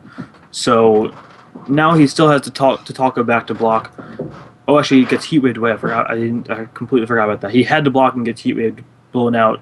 So Phoenix needs to draw Burn to the Ground plus Resource, I think is what he has to get here. That's a search mechanism and a resource. Yeah, so it looks like that's game. I mean, he can't cast Argus, right? Argus is at 11? Yes. Argus Lester. So Argus is at 11, so he can't cast Argus yet. He could bash for activate 3, the but then he goes to transport, 9. damage, not enough, and he cannot block the Plan C robot. So, yeah, that's probably game there. That's the game for sure, I would say.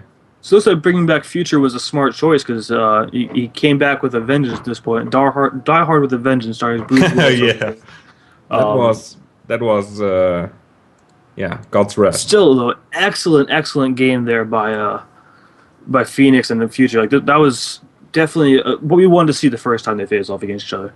Yeah. With Phoenix winning, obviously, we wanted to see Phoenix win the first time, so we can see this amazing 1-game finish. Now we got going. And we go to the final game. Hextech and Mystics Heroes 3-3, and Hextech now have to choose who they bring in to stop that Future again. Future may bring them the game, and also they can answer Future. So that was a very interesting game, and that's 3-3, and that's what we want to see for a final. So you got 1 game to rule them all here. I'm not sure whether they're going to go with Havoc or Karn, or they're going to go and just throw Phoenix back out there again, because Phoenix proved he can beat him before, but I mean you have to kind of put also out there that it was also that he didn't draw resources the first time, so it's kind of risky to say, okay, well, he beat him once, he could beat him again, right? Because it was strictly because of resources the first time, and Future just showed that to us by going ahead and cracking back there. Just got the information. Karn is going to be Future's opponent, so we will see the yesterday's giant battle again between Carnex and Future. So this is the game that I love to see answer it here, because these were the 2 guys who were dominant yesterday. They had a pretty good game to begin with. Karn got a little flooded, so this should be a nice even matchup and a nice battle of titans going at it. Yeah, this will be totally interesting. Carnex, the unstoppable of yesterday, against Meet the Future, the unstoppable of yesterday, which bring Mythic Heroes again back into the game against that kinda seemed to unstoppable Phoenix. Phoenix did really well, swiped the whole opponent team, then unfortunately lost against Future again. But This will be a very, very good matchup to bring up Khan here. Yeah, I mean, even if Corn does lose this game, I mean, Phoenix has to be the MVP of this tournament, right? Because they were out of it. They were down. They got beaten 2 times out of 3. And Phoenix came back, swept the entire thing to get them to this point where they can still win the tournament. So Phoenix just doing a ton of work in this tournament. Yeah, also you have to say that Future swiped a whole team, beaten 2 players out of Hextech, and bring them back against Phoenix. So probably Future's also some kind of MVP. I would say the MVP goes between Future, Carnex, and Phoenix. Yeah, I mean, Future swept Future has now swept Hextech officially since he beat all 3 of them before, and Phoenix also swept all of Mythic's heroes. So this is really cool. We're getting the game that started to end it now too. So let's nice go opening to hands from both games. players too. So on Future's hand, we have a very good starting hand. I would say he has 2 wild resources. He has a ruby shot and a shot of fate. So he basically has all the threshold he needs. He has a holding brave and a crash of beast, which would mean he will be able to play a crash of beast on turn 2. And on Carnex's side, we have a slightly worse hand. He's missing that wild threshold there. Yeah, I mean, it's still a great hand though. If he has a wild at any point, it just is basically every card he wants to see. Dreamer is so good in the matchup. It's basically Crash Beast number 5. The Mentalist is going to do a ton of work for him. The Buccaneer does a lot of work in the matchup, so his hand's very good. Though the Alexander plus Drew plus Crash Beast for Future may be a little bit too much for him. Yeah, I mean, He's missing another resource. The next turn, we'll see a Crash of Beast going into the game, a Speed Beast that will be 7 damage if Carnex cannot answer that. And on the next turn, he will probably have that Drew dealing like 18 damage in 2 turns, and that's very, very good. Yeah, I mean, Future is showing right now just how fast he can win a game. I mean, if Carnex cannot do something in this next turn to do something to stall this field, he's gonna just get a million damage next turn. It's gonna be what 14 damage. So he's actually dead next turn. Well, he just did the timer there, so he gets to stall him a little bit. But that's still like the fact that Future can crack back for 14 damage on turn 4 is just incredible. Yeah, this is a very fast final game there. Yeah, we were hoping for a little bit more of a long, drawn-out game, but this is looking to be just a beating here by Future. But he has to bounce to Alexander, so the Drew doesn't get the speed. Haste. Yeah, keep going to say haste. I'm trying to stop myself. He doesn't get the speed out of the Alexander, so he can potentially draw a Buccaneer to bounce back the Drew next turn. He has a Buccaneer. He just needs another resource to bounce back. Yeah, that will save a lot of damage. Ooh, I guess that's close enough, I guess. That was for now enough, but he's just lacking at resources, which is unfortunate for him. But this just shows how powerful Drew is. It's such a hard card to answer, and if you can give it speed with Alexander, it's just absurd. It's devastating, definitely. So now he has to bounce back that Drew to not lose the game yet already. Yeah, I mean, he could just even replay it too, so it's not even like it's a complete loss.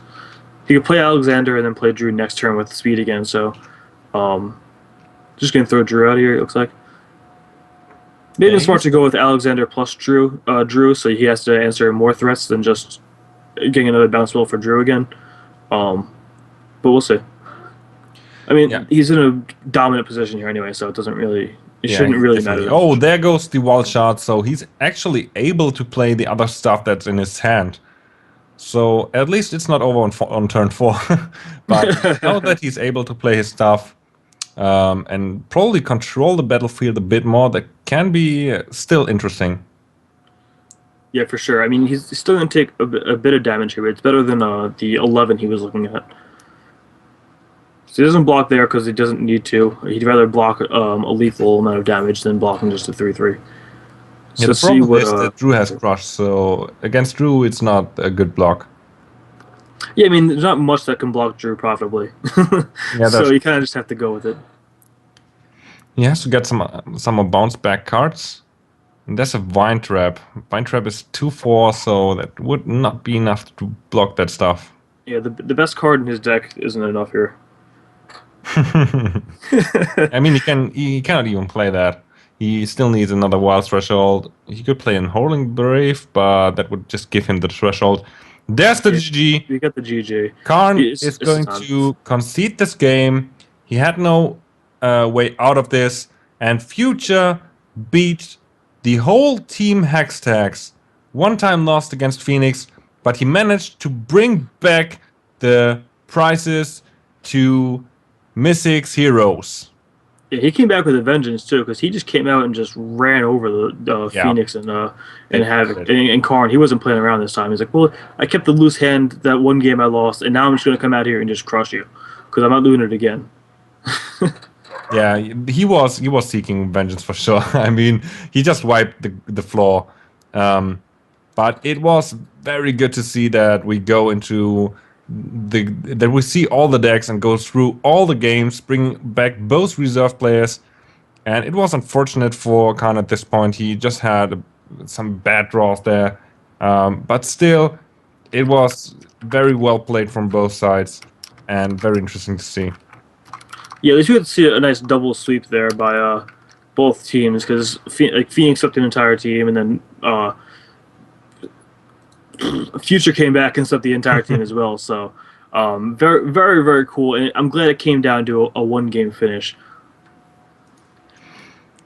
Yeah, I mean, yeah. What will you do in this situation? He could have managed to come back there. He was just, I mean, Karn. He was just getting wiped there. So, yeah, that's it. The match ends 4 for Mythic's Heroes against Hextags, and that is win for Mythic's Heroes. Mythic's Heroes got the pool prize, and yeah, that was awesome. So I would say Future was the MVP of this tournament. Yeah, I mean he won most of the games for them. he came through and just came in like a wrecking ball, as Miley Cyrus would say, I guess, right? Is that allowed in this? Can I quote Miley Cyrus on this thing? Is that okay? What? Sorry? Can I quote Miley Cyrus on this? Is that okay, or is that not allowed? I think you can. Okay, so the wrecking ball of Meet the Future just came through to get the best logo in the game, the win here. Yeah, I mean, it's a bit ugly, but no joke. So yeah, this was very interesting. So I would say we get Future, of course, in, and I would say Phoenix for. I mean, they ruled these days, I would say. So okay, we bring in all Mythic's Heroes team and then the Hextags team. So we do it this way.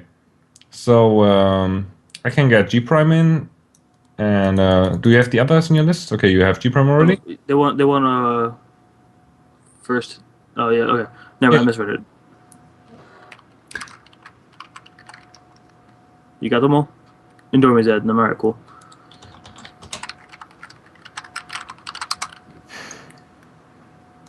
So they're joining now?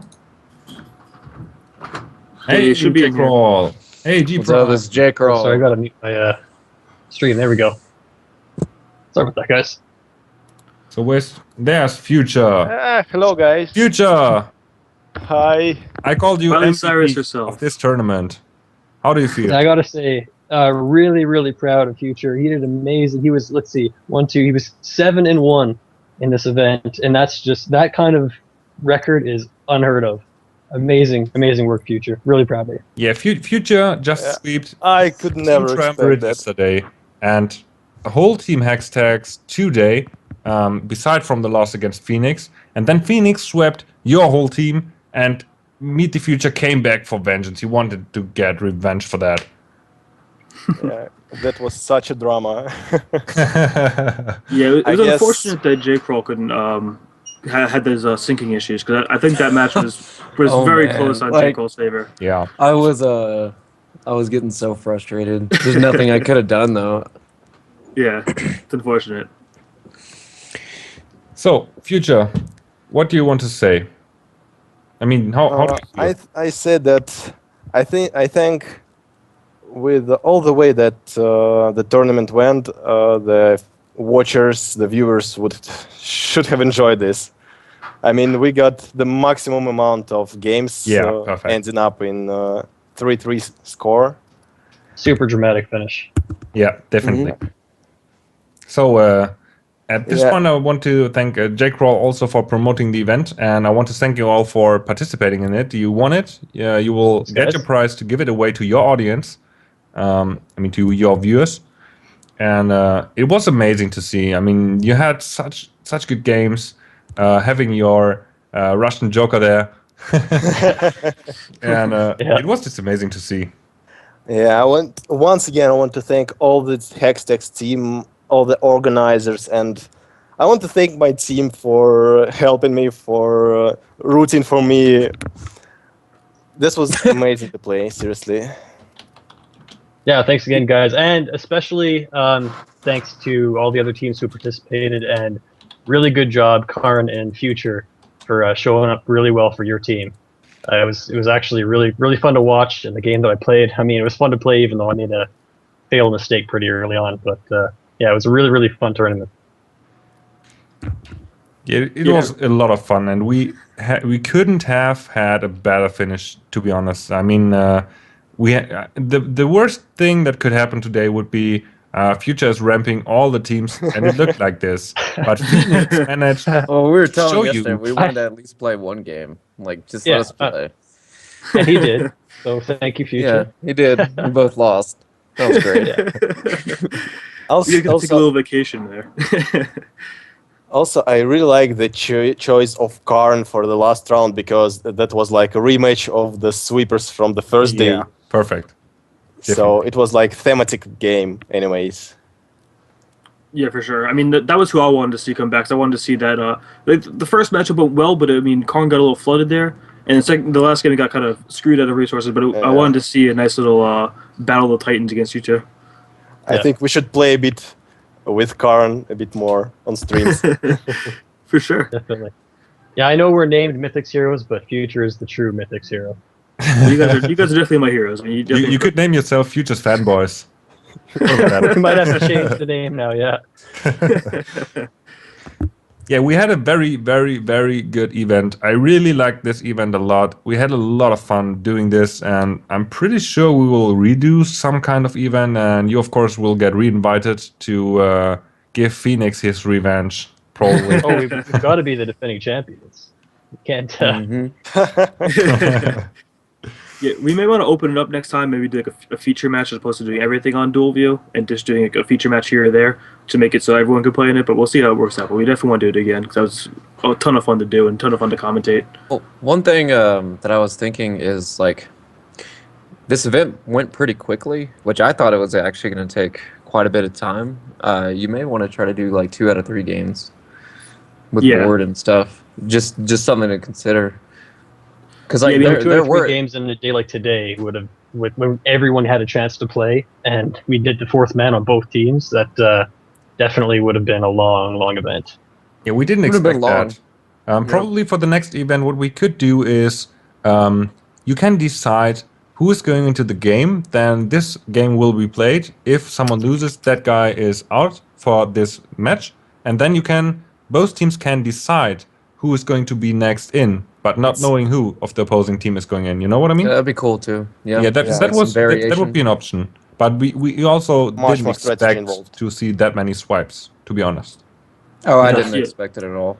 Yeah, you can thank Future and Karn for making a short event for just crushing everybody. It's their fault. Yeah, definitely. I feel sorry for that. That's exactly why yesterday was quick. I mean, it would have been a lot longer if it wasn't just 3 games per matchup. Yeah, I mean, this event today was almost as long as all of yesterday, and it was one match.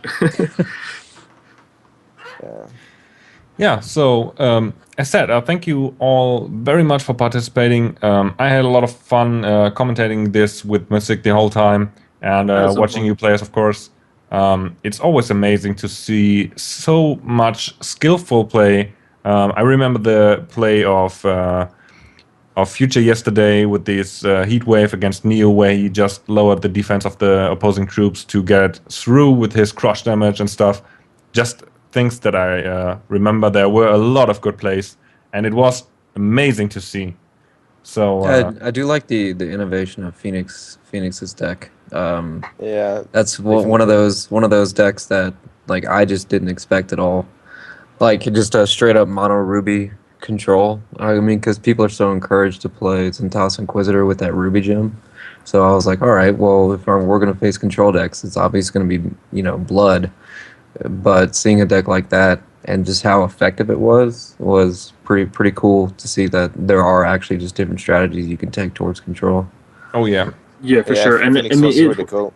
it's one of those decks you look at and you're like, this is kind of underwhelming when you look at it to the eye, but then like just seeing how it works and how it plays out, it's really powerful. Yeah. he's Yeah, an I'm amazing surprised how much player. work that surge mechanism was doing. Like usually it's a really slow card and it's a risk to play it because it costs so much to keep getting those permanent resources to stack. But it just so happened that every time that he had that open, he had the opportunity. There was nothing threatening him at the moment, and he was free to go ahead and tap that, get resources, and ramp up like crazy. Yeah, and in his deck, he had a lot of answers to the early stuff, so he doesn't have to fear any threats on the board because he can control them by the Ruby Lances, Burns, Heat Waves, and stuff. Yeah, I think Tatalka is one of the reasons that deck can be around because Tatalka just is that win con the deck really needed to just double Ash burn Harpy, it man. down. We saw how good Ash Harpy was today. Yeah, another Yeah. Ash Harpy Yeah. swipe. That was Tatalka's just more ridiculous. attractive, so I guess that's probably why I'm going with her. She's got bigger tits. So, G Prime, anything left to say? No, I mean just good job, Future, good job, the leaders, sweepers of the Hex team, Karn and Phoenix Forge, and everyone else who didn't end up doing quite so well. Havoc. That's yeah. Well, I mean that's part of the game. There's definitely a luck component there, and sometimes things just don't work out for you. Even if you have a good matchup, you don't always win. But it was fun. It was really cool to see all the decks and to see everyone play. And yeah, definitely do this again. Totally agree. Future? Yeah, I want to thank everyone for organizing it, for playing it, for watching it. That was a really amazing time. And I really want to play more of such tournaments. J-Kroll? Yeah, I mean, same stuff. Thank everybody for watching it. This is the kind of events we need to do that are just different, to kind of promote this game. More viewers in the future, just things like that. The dual shoutcast thing is great. You have multiple viewpoints, bringing people in, their thoughts. That's just really good, and it shows the people that want to play this game. You have of course your PvE casual crowd, but there will be that competitive PvP side, and just having events like that where that's what the focus is going to draw on just a completely separate crowd too. So good job on the organization of the event. And Dormy, I know you did a ton of work behind the scenes, so thank you very much again. But yeah, it was a blast. Yeah, whoever actually came up with the Hextech dual view system, genius. I gotta say, genius. Actually, Yeah, I remember that's who did it. all I think it was thanks me to and I Norman agree. that it.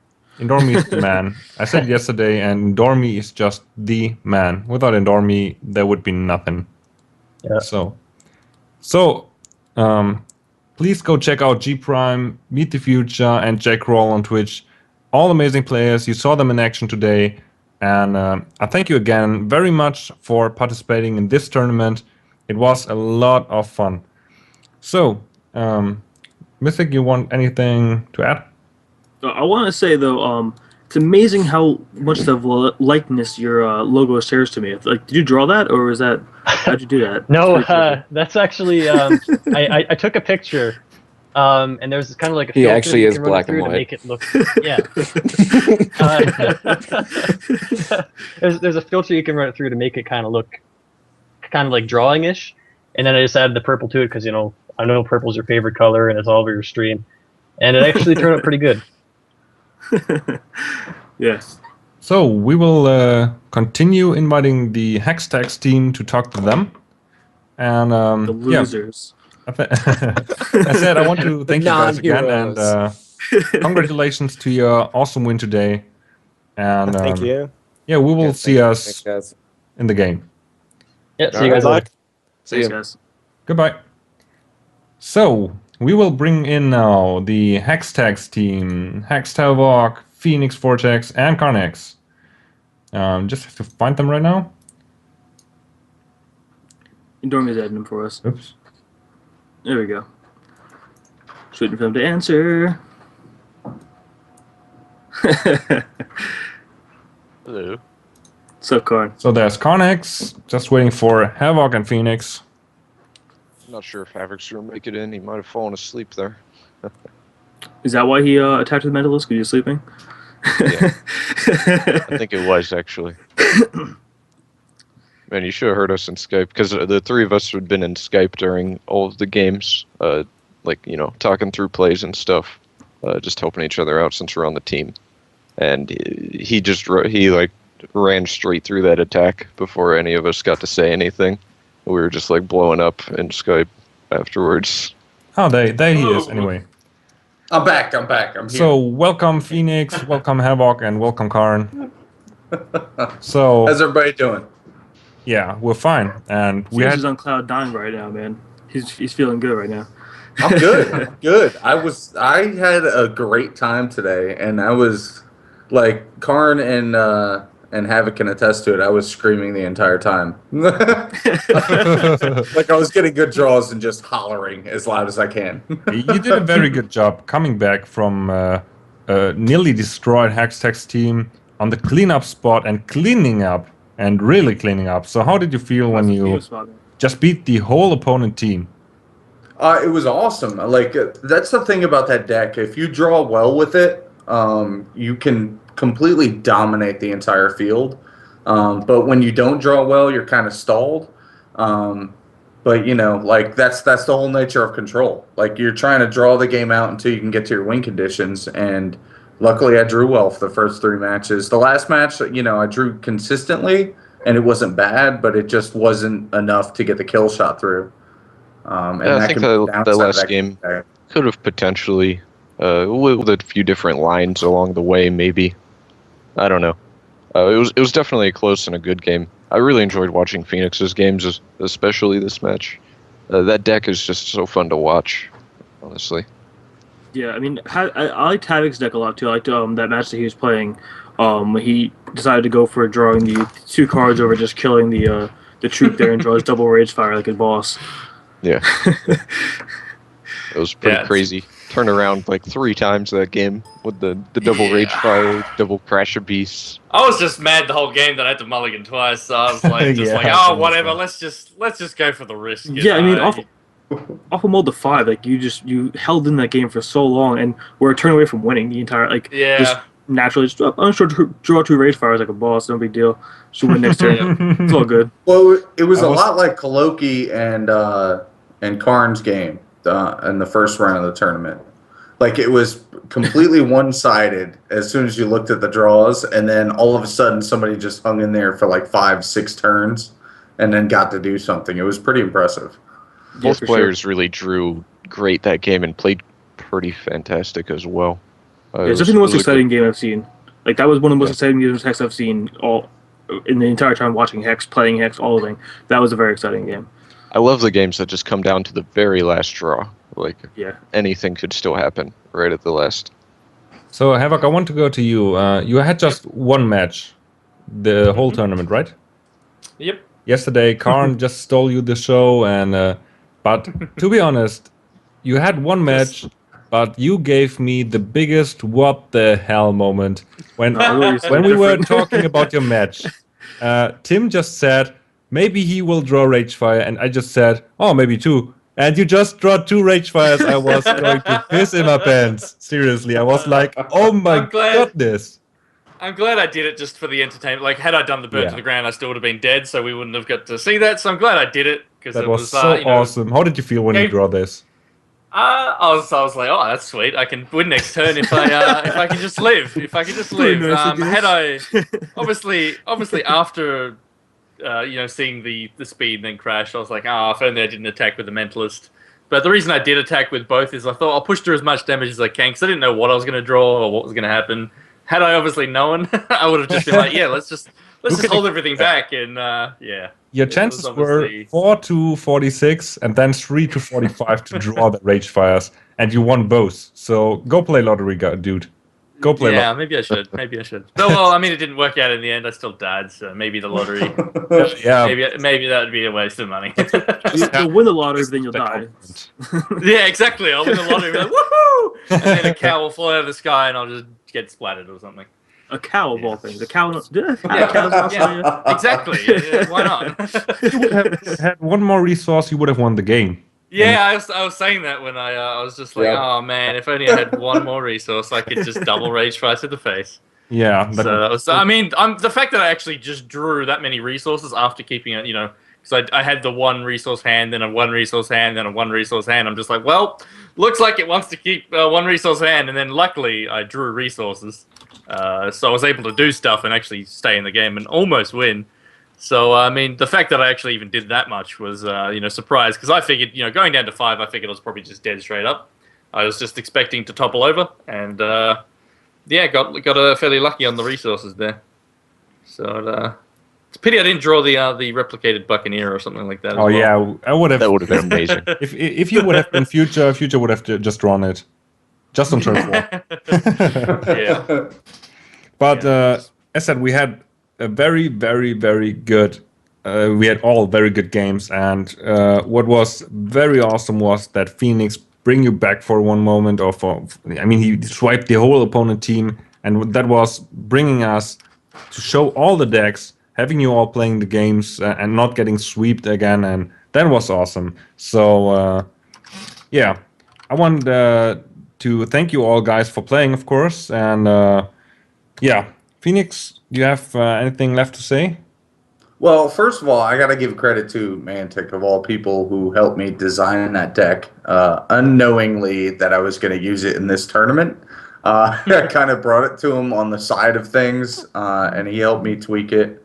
And the Surge Mech, once I learned how to actually tap it correctly every turn, then maybe we'll actually win a tournament. Because there was 2, and it might have been actually 3 times where I should have actually gotten an extra resource. But thankfully, the draws the turn after kind of negated that, like with the extra Talaka that I could cast for the reduced resources. But it was a good match. I love that deck, and I think I love that deck for the main reason that it's different from pretty much everything else that anybody's playing right now. Yes. So Chris, Sure. Havoc, sorry, Havoc. Yeah, no, it was a very good tournament, good to watch, and yeah, I think Phoenix having him in the 3rd spot was a good choice because his deck, as we saw, actually did really well against pretty much all the matchups. So yeah, it was good to see and great tournament, and you guys did a great job casting, and thanks to all the teams for participating, and yeah, just good stuff. Look forward to more in the future. Yeah, thank you, Carnex. Yeah, basically just what Havoc said. Big thanks to everybody that participated, everybody that came out and watched. I really enjoyed the parts that I was able to watch and was not actually playing in, though I enjoyed playing as well. It was a great tournament, and I hope everybody had fun. Yeah, definitely. So I can speak for myself, and I think for Mystic too. We had fun casting this and watching this, and I also want to thank everyone for participating. I said it again and again and again, but I can't say it often enough. We had a lot of stuff to do, but we all worked quite hard for this, and it was worth it totally. We had a lot of viewers, and the viewers had fun most times, I would say. And I want also to thank Neo again for giving us the idea and for giving out the prizes. And yeah, Tim, what do you want to say still?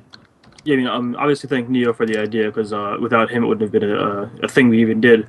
So amazing for him, and I really do want to do this again at some point. I don't know, we may switch to teams, we may switch to commentary, do some guest commentary or whatever. But I'd like to do I'd like to see maybe a bigger one next time. Just keep going bigger and bigger and make it more and more awesome. But also want to thank Mantic, who's a newer member of Hextex, who came in a week ago or whatever and started helping us out a lot with this tournament. So he didn't really get the shout out he deserves, but he's definitely helped out a lot with this tournament.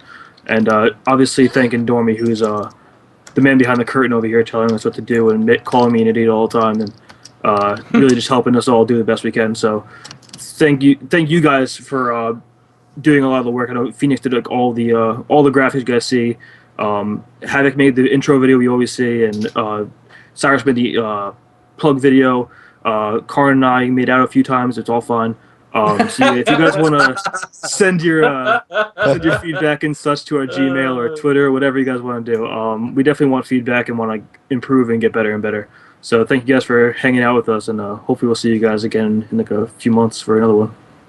Okay, if you don't mind, I would take the last words. I want also to thank all the viewers for tuning in to this event, and I think we're thanking everyone here all the time, but a big thanks to the viewers, because we're doing this for you, and you're tuning in, you're showing us that you're interested in the stuff we're doing, and that's awesome. So thank you all to the viewers. And Gprem just said he will go to stream now, and I would say go check out all the other players. Future is also posting that he's not streaming right now, but go check him out. You saw how awesome he's at playing Hex, how he's going to show his power to the opponents. He just had a 7-1 standing, so go definitely check out all the streamers. They showed everyone that they have the quality to show you what you can do in Hex, what you probably didn't think about. So thanks to everyone. I wish you a good evening, good day, whatever time it is for you. And we say bye-bye from this event, and we will announce when we do the next big event. So make sure to check out our Twitter, go follow it, and go give us feedback, what you think. We have some forum posts and stuff. Yeah, that's all I want to say. And thank you again for tuning in. Wish you a nice day. Goodbye, guys. Take care.